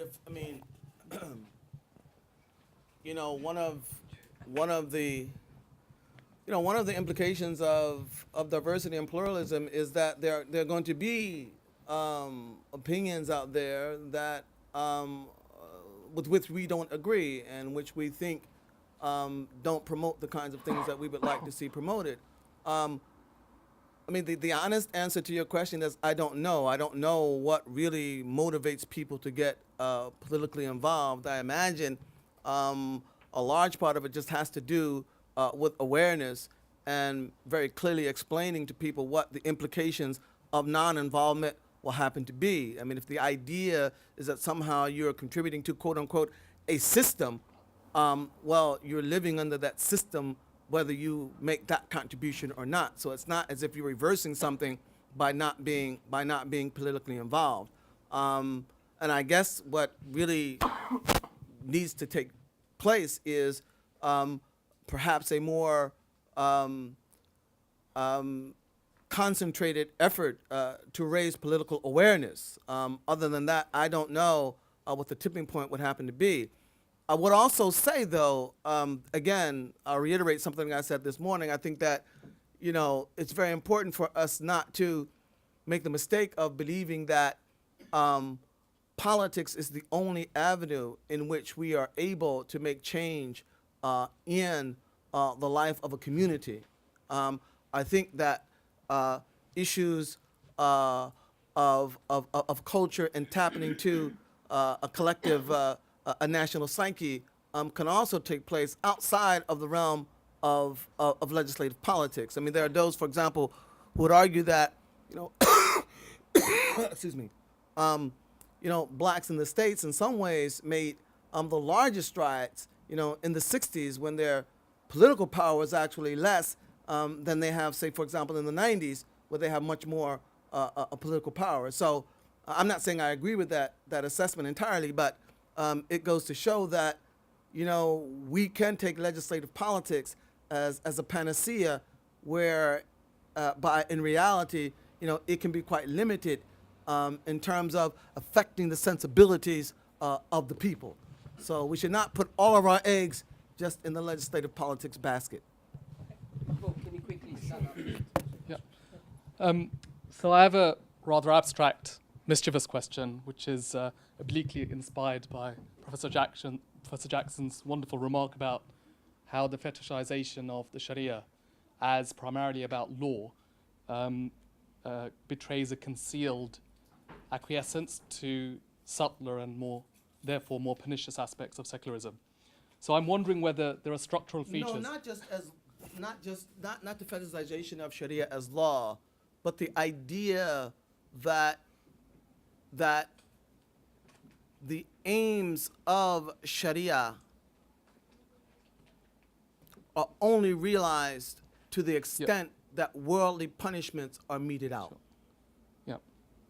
Okay, so I'm wondering whether there are structural features of human psychology that require us to believe in unavoidable fictions as a necessary condition for cultivating and sustaining meaningful lives in a world from which we're otherwise alienated.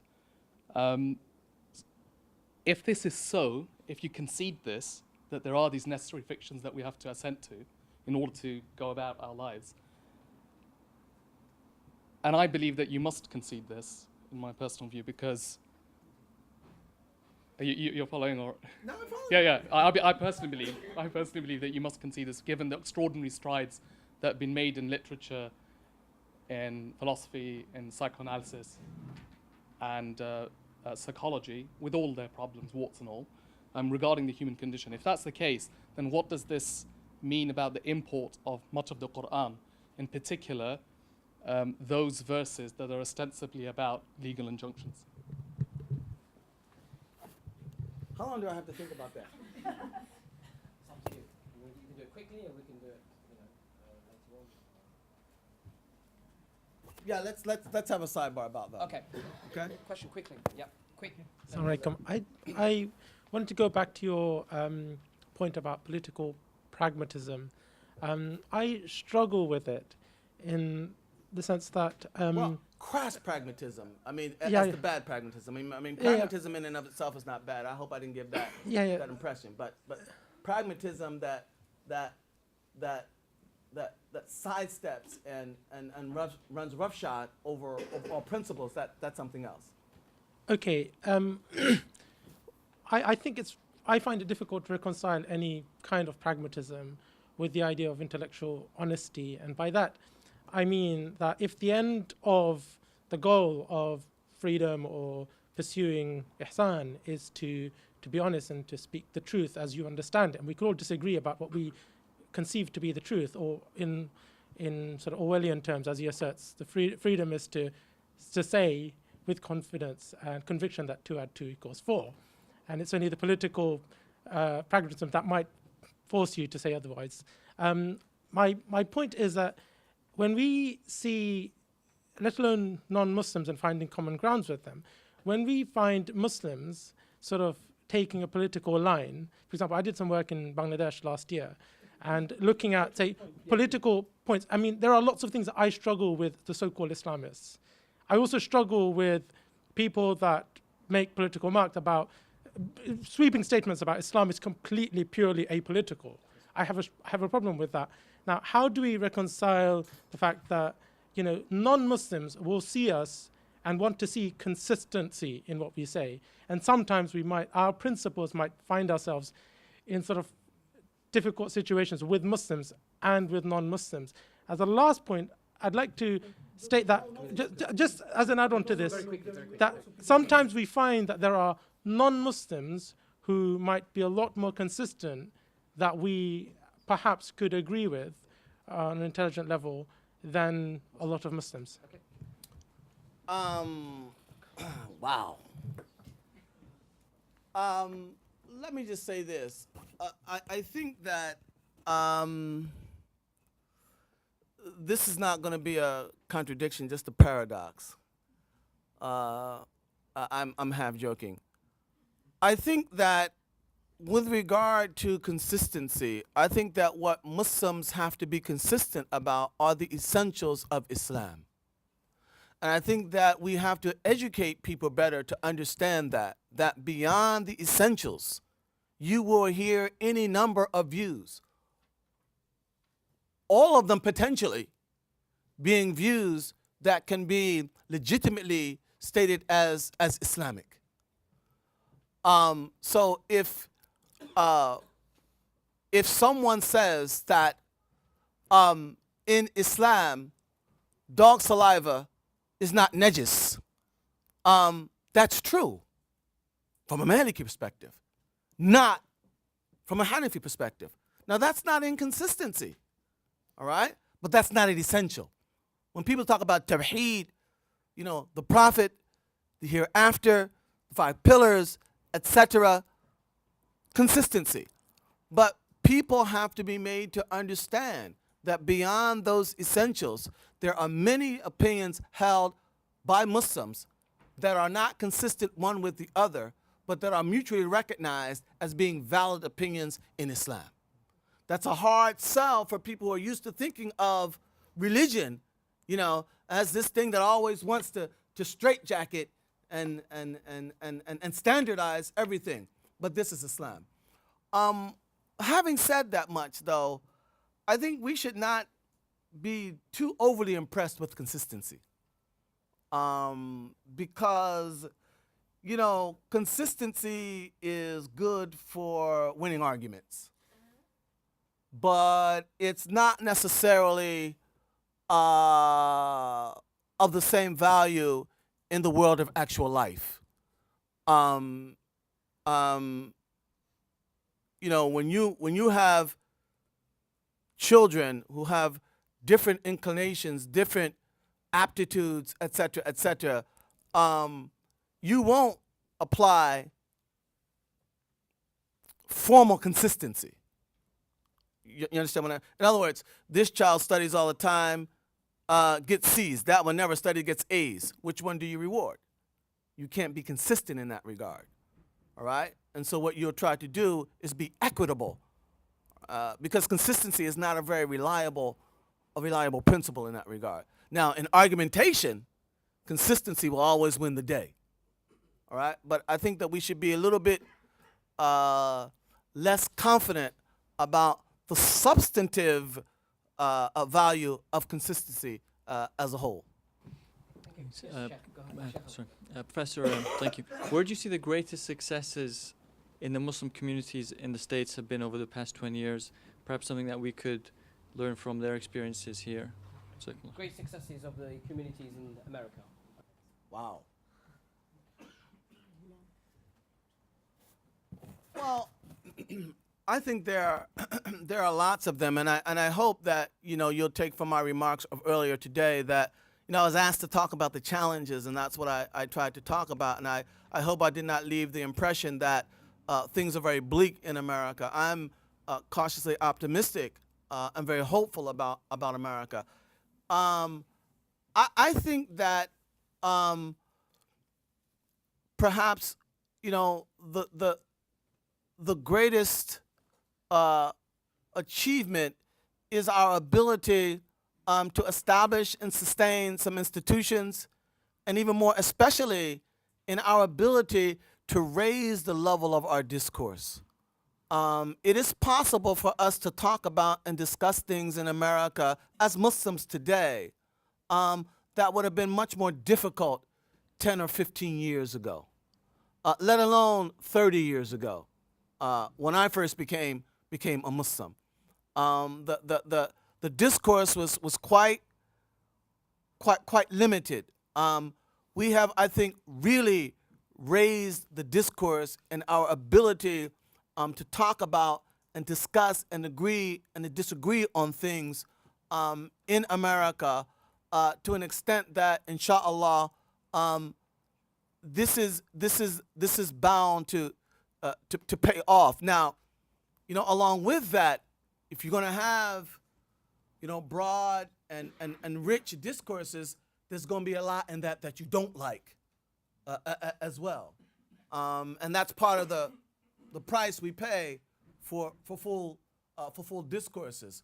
But I think it's worth accommodating that to sustain the fullness of the discourse, and that's one of the things that gives me great hope for the future of Islam in America, that we can really talk about things, write things, discuss things in ways that we couldn't do decades ago. And then we have, again, as I said, some up and coming institutions. We've been, I think, fairly successful at that. One thing, and I was going to mention this morning, this remains a challenge, especially the immigrant community in America. They have done a phenomenal job in institution building. And it has been largely, the surplus income of moderately well-to-do people. I mean, we're not talking about, filthy rich people. We're talking about people who may generate, $100,000 and $150,000 of surplus income a year, but they have really, really come together and parlayed that money into building institutions, and has been phenomenal. You go to fundraisers in America. I was at one of the fundraisers, I think it was for CARE, and there was a non-Muslim woman sitting at the table next to ours or something, and she just came up to me and said, "Do they do this all the time? I mean, do they actually get money like this all the time? I've never seen this before." And people coming up out of their pockets, pledging and donating money to these causes. We've done a really phenomenal job of that. What we haven't been able to do is get the really big money out of our community. In 2011, I think it was, a report called Fear Inc., I don't know if some of you may have seen it, was produced by the Center on American Progress. And it tracked 7 foundations that donated between 2001 and 2009 $42.6 million to Islamophobic causes, to promote Islamophobic agendas. All right? Now, these are coming from donors who are coming forth with $5 million at a time, $10 million at a time, $1 million at a time. We have people of that caliber of wealth in America, but we have not been able to make the connection and, to be fair to them, to enlist the confidence of that community to really begin to secure the kind of donations that allow for really serious institution building. But inshallah, I'm hopeful that that's the next stage. Can Can I just say, we have a UK version of this hearing called Spinwatch.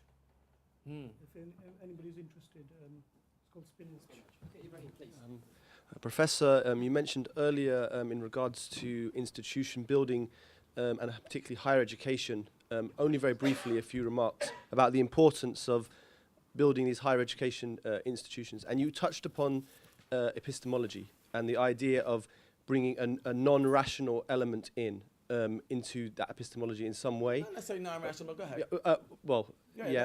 So I don't want to prejudge your answer, but my question is, how can the Muslim community, in taking these tentative steps towards higher education, institution building, how can the community found that project epistemologically?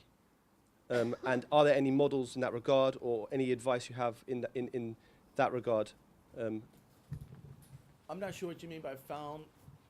Well, I mean, I could clarify. For example, you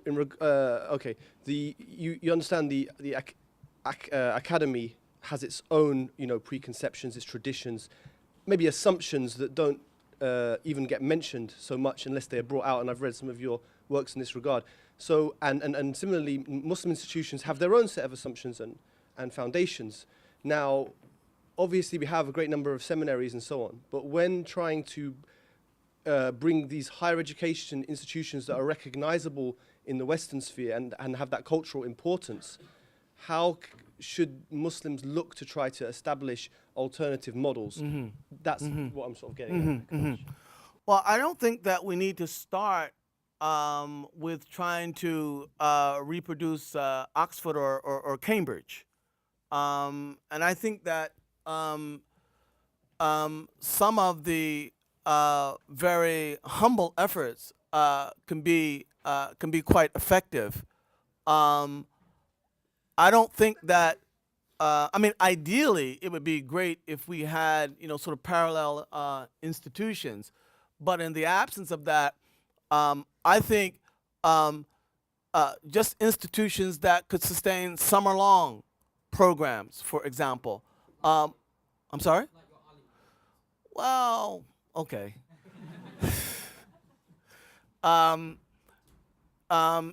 Summer-long programs could be, at the very least, a first step toward the kind of curriculum that might be developed in order to satisfy or address that need. I think that sometimes when we think about institution building, we cut ourselves off at the knees by thinking far, far, far bigger than we actually need to start thinking about. We end up with all these complexes and things like that. We can start humbly, and we can do great things. I think that it bears repeating, and I've said this 1,000 times, I'll say it again, to remember that, the people who started Harvard were not graduates of Harvard. And that's something for us, I think, to remember. So we can start humbly. I think that the issue now is raising enough awareness of the issue. And I think that I can speak for America. It's getting raised now. Students are coming up to me, personally, directly, Dr. Jackson, this is a problem. We need to address this. So I think there's, a groundswell developing that could sustain such an effort. One problem that I perceive is that, Muslim scholars are already stretched really, really very thin. So we need more influx of young, energetic, enthusiastic minds and hearts to join the effort, inshallah. Yeah, my question relates specifically to something you mentioned earlier on about Muslims living in multiracial and multi-religious environments. That is, if, for example, our colleagues are non-Muslims, you said that we should avoid or maybe try and deal with the issue of non-Muslims, or the perception that non-Muslims are going to hell, for example. Sorry about being so blunt. How do we actually practically deal with that issue? Because that's going to come from time to time. We're not going to be able to avoid it. No, I didn't mean to. I didn't say we should avoid that, and I hope no one understood that. I said that we'll have to be very careful, very sophisticated, and very circumspect in the way that we articulate that. Because if we articulate it in a manner that is crass and comes off as callous, then that will animate some of those age-old fears about religion and allowing it a place in the social space. So I'm not advocating that Muslims somehow, sweep this under the rug or back off of their position or not state their position. But I do think that we have to develop a language and a discourse that does not sort of bespeak this doctrine as a sort of a veiled or not so veiled hostility towards others because they're not Muslim.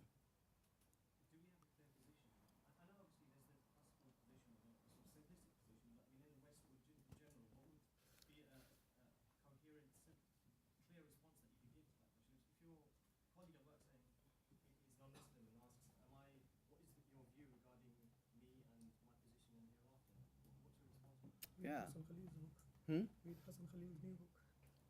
Well, yeah, you could do that too. Yeah. No, I mean, I think that, the position of the majority is that Islam is the exclusive way to salvation.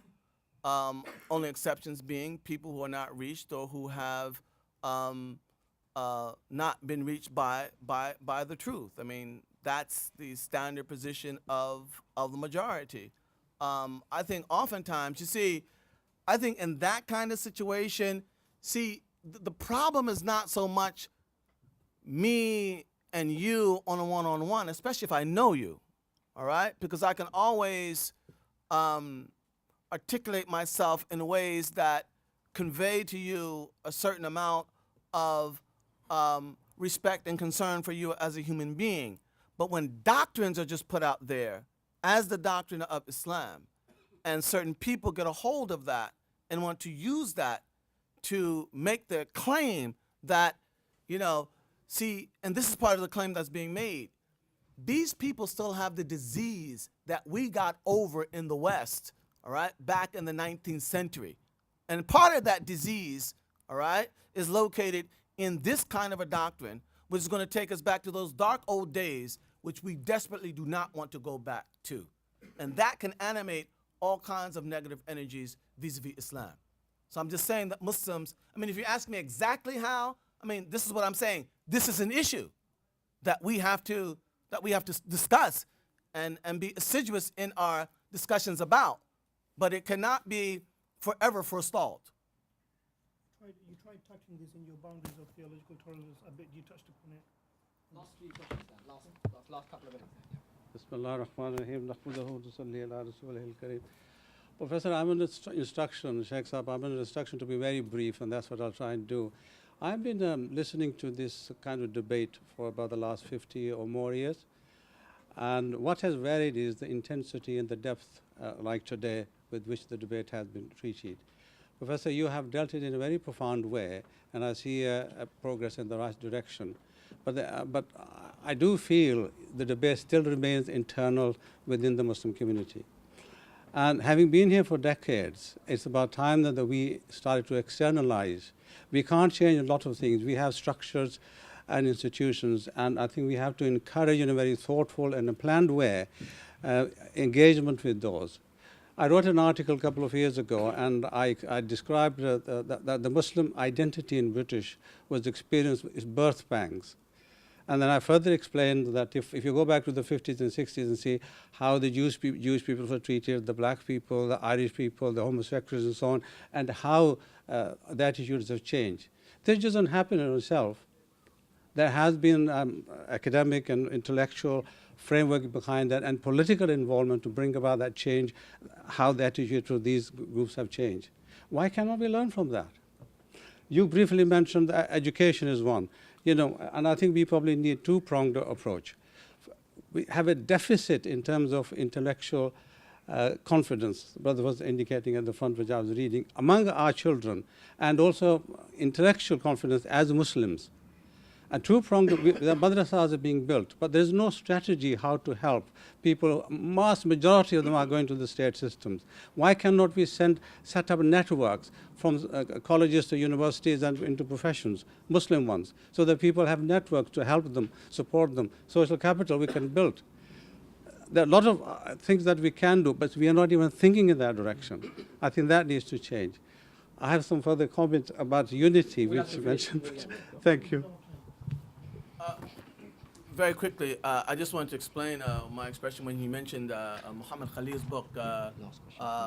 He's my student, and that's why I didn't want.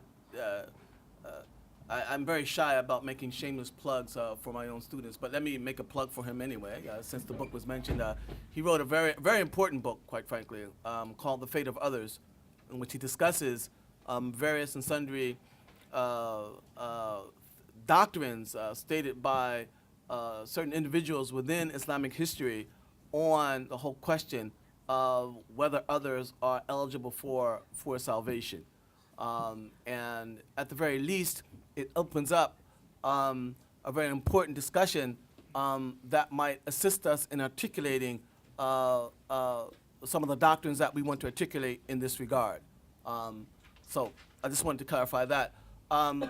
With regard to your point, I agree with you that one of the whole points about belonging is for the purpose of being able to engage the broader society.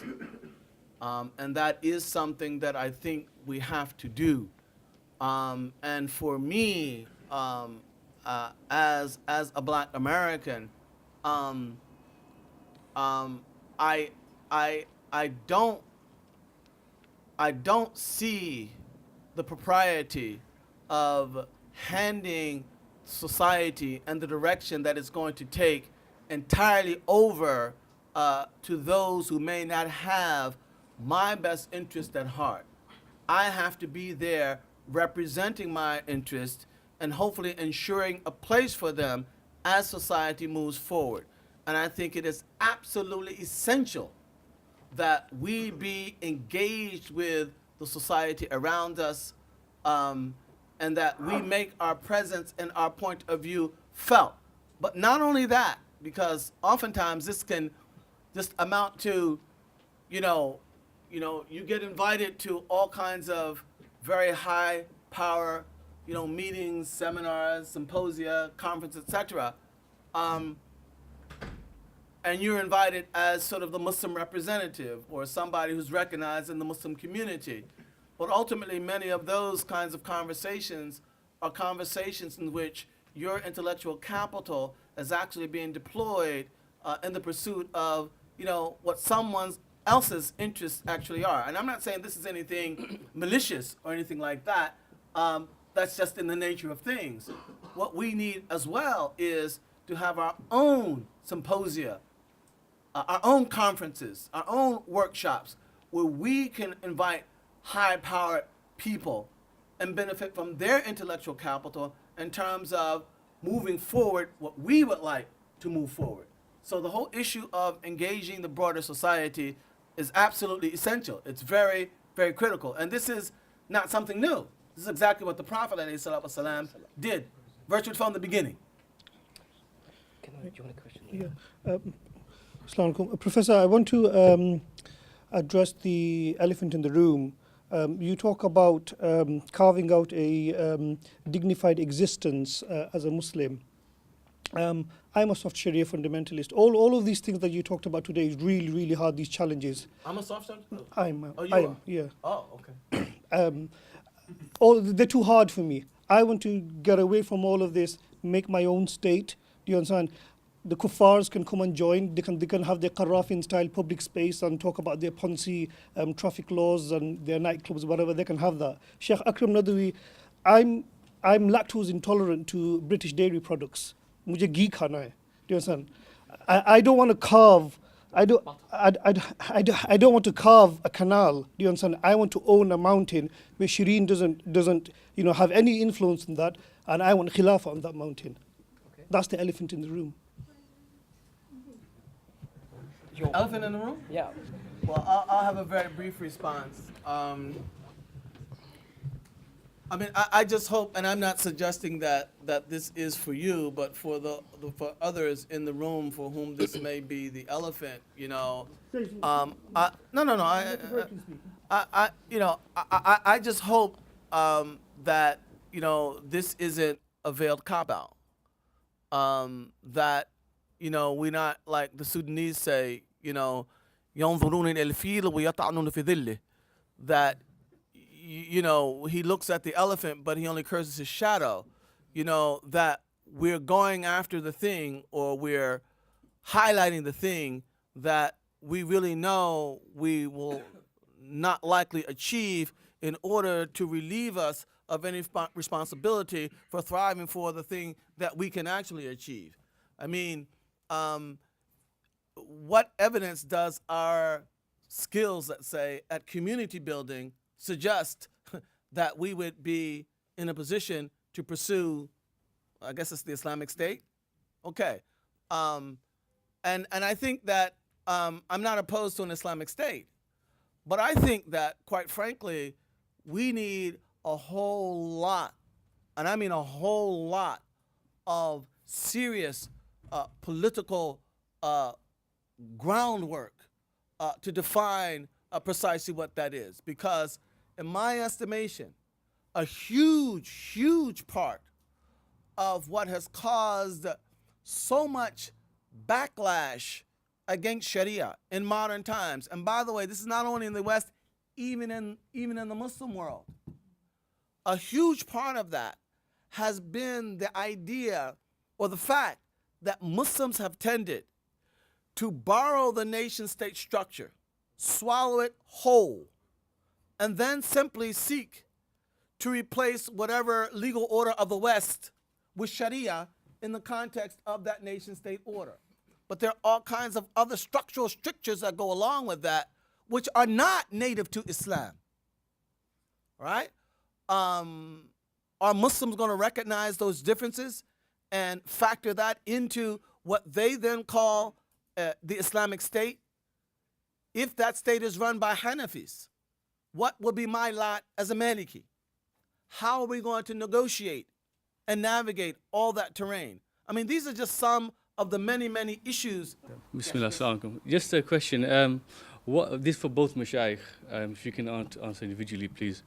What is your opinion on the view of migrating from one land to another, from where you have to many times compromise on many, many basic elements of your deen, to somewhere where you don't have to do that?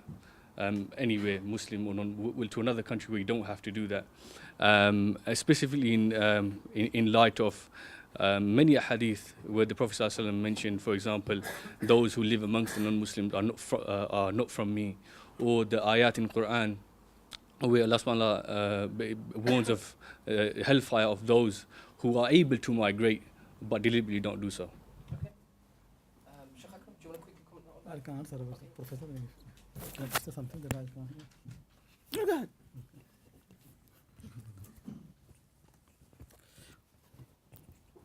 Bismillah ar-Rahman ar-Rahim. This question about actually hijrah, it's a very important question, and actually there have been so much misunderstanding to understand the concept of the hijrah in Islam. First thing actually is keep in mind that the space that we have been given, means the whole earth basically, is the space of the believers. And it is created by Allah subhanahu wa ta'ala. So basically He has provided us actually, where we are, whether we are a minority or majority, whether we are ruled by Muslim or by non-Muslims, every part of the world basically is created and made by Allah subhanahu wa ta'ala. It is actually a gift for us. Like Sheikh Al-Hasan Nadwi rahmullah, when he used to come to this country, very often he used to address in the mosque and used to say, don't think that you have come to this country. Think that you have been sent to this country. You are a messenger. So, one thing actually we understand that this whole universe is basically created by Allah subhanahu wa ta'ala. So everything belongs to him. So everything his land. Only one thing where Muslims should move from one place to other place is when they think where they're staying, it is very difficult for them or nearly impossible for them to practice their religion. Then they are allowed to move, or basically sometimes they encourage and sometimes become obligatory to move to a land where they easily can worship their Lord and they can follow the commands of Islam properly. In modern times, there have been a lot of discussion, actually, especially in India, and in the time when separation happened and Pakistan was built. So there was a big discussion in India that if we have got Pakistan and that is land for Muslims, should Indian Muslim should actually leave India and move there. So it was a lot of discussion and a lot of writings happen in that context. Some people actually even get far more than that, because one of the thing in Islamic fiqh is that if people are living in two different lands, one is the land of Islam and one is the land of Kufr, then they cannot inherit each other. So for example, when Pakistan was built, if some of relatives of those people in Pakistan, in India, they die, can they inherit their relatives in India? Or if, for example, somebody dies in Pakistan, can their relative in India, they inherit those people? So that's actually a big discussion. Maulana Maududi had the opinion that they cannot inherit because they are two different lands. It is impossible for them. They cannot inherit each other because Darul Islam and Darul Kufr or this concept. But big number of the ulama, they oppose that. They say, no, it is nothing like that really. There is no Darul Islam and there is no Darul Kufr. And the first thing actually is to understand it, Darul Islam only can be Darul Islam when it opens its doors to all Muslims. If they open and still people don't do hijrah, then you can say they cannot inherit. But at the moment, there is no single Muslim country which allows every Muslim to come there. So for example, if we say hijrah is obligatory, hijrah to where? Because there is no single Muslim country which can receive the people. So hijrah to where? And also the thing is there are many countries which are ruled by Muslims, but it's not necessarily the conditions of Muslims practicing Islam is better than the land where we want to move from. Just think, right? Actually, I have seen so many of my friends from Pakistan or also from Bangladesh. They say when we go there, it is very difficult, too hard for us to practice Islam. When we are in this country, it is easier for us. You can see. So we have to think really that we want to thank Allah subhanahu wa ta'ala and find out really is that the place where we are living, how can you use, it needs intelligence really. There can be many, for example, in this country, there's secular education. But if you think properly and if you use that opportunity properly, you can use secular education for your interest. And if you think, it is secular education, I will not want to send my children there, you will deprive. Allah subhanahu wa ta'ala did not make a pure world. It is basically you have to work actually with other people. And that's how the companies used to work. For example, if you say, I cannot, use internet unless there is halal internet. You never can be able to do that. Because whenever you open the internet, there will be certain actually, things, sites or something, dating or this and that. But it is your imtihan, your test. Don't go there. Just go for your purpose. So the thing basically, in every condition, whether you are in difficult condition, there are a way Allah subhanahu wa ta'ala for testing. And if you make the world very simple, Darul Islam and Darul Harb and Hijrah and this and that, the world never have been so simple. And actually, nobody can do so easily. So people who actually very often they invite people for do hijrah, they just don't understand really where you're going to do hijrah. And the thing also is, tell me actually that in your house and your own person and in that area where you live, have you tried Islam properly, fully? And you think now you cannot do? Who stops you from loving your Lord? Who stops you from fear of Allah subhanahu wa ta'ala? Who stops you to believe in the day hereafter? Who stops you from preferring the day hereafter over this world? Who stops you from fasting and from paying zakat? Who stops you from the prayer? All those major issues of Islam, there are usuluddin, which I mentioned in the Quran, nobody stops you. The thing, first thing actually implement them. Once you have done those, then if you come, there are certain details which I cannot do, then we can think. But the basic issues of Islam and the kulliyat and usuluddin, we are not concerned about that. What we are concerned about is topi. We cannot put on topi, we cannot put a head scarf, and we think Islam in third. But come to the basic usul, come to kulliyat, come those which are actually deen in the Quran. we don't implement them. We are not pious people. We are not God-fearing people. If you don't do that and commit to minor issues and then give fatwa that we have to move from here and do hijrah, this is not the way of Islam. I concur. Okay. Final question. One of the things that struck me from reading all of your books is the use of a language. And someone who's worked in Reuters for 10 years as in the editorial as well as other parts of the company, one thing that really upsets me when you get Muslims out there commentating, getting into journals, the uses of your language was very profound. Obviously, as an academic, that's your profession. You have to use it. But you're challenging the discourse through the language you're using, which is also underpinned by your deep understanding of the Sharia. Now, what can you recommend for people like ourselves to really, because we're going to be at the forefront, writing journals, going on Guardian websites or whatever, and the mainstream world doesn't going to make a distinction. You're a Muslim. What do you think? What are you going to say? The other day I was on the BBC and the presenter said, "So what would happen if your son became gay?" What do I say? What do I do? So your language, like false universals, various abstracts you were saying. Can you comment on the importance, because it's something very, very important lacking in our community amongst our scholars, in our academics. Sometimes we just pretend that we know Islam and we just talk and we don't know what we're talking about. If you could advise, on with regards to that. I'm the first to admit, I mean, the stuff I've read of your work has been absolutely, it's helped me. But Bismillah, yeah.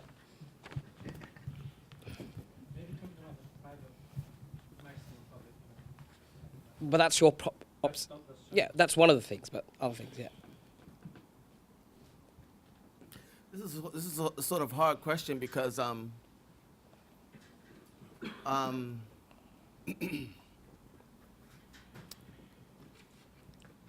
mean, I'm just trying to express myself. I mean, and express myself through an academic language that I learned for the purpose of academia. I will say this, and I'll admit this publicly. Being a Muslim scholar, writing about Islam, and in particular writing about Islam in Black America, one thing that I was admittedly very self-conscious about was that I did not want, particularly a book about Islam in Black America, to be dismissed or diminished as a sort of hackneyed, semi-scholarly kind of work, because I think that would have added to the ability to marginalize marginalize Islam in America, and it would have failed to exercise any impact on the academic discourse around Islam. So I wanted to write in a way that would absolutely command academic and scholarly attention for a subject that many might otherwise be willing to sort of pass over. Beyond that, just trying to find ways to articulate ideas in such a way that they actually can do the work you want them to do. That's hard work. Yeah, and I don't know what to say beyond that. I know that some people complain about that language, but I think that this is why guys like you guys are so important, and I mean that very seriously. I mean, there's some guys who produce scholarship, but there are other guys who give it the multiplier effect, and that's a very important enterprise. I don't know what else to say about language. I wish I could write like trade writing, I don't do that very well.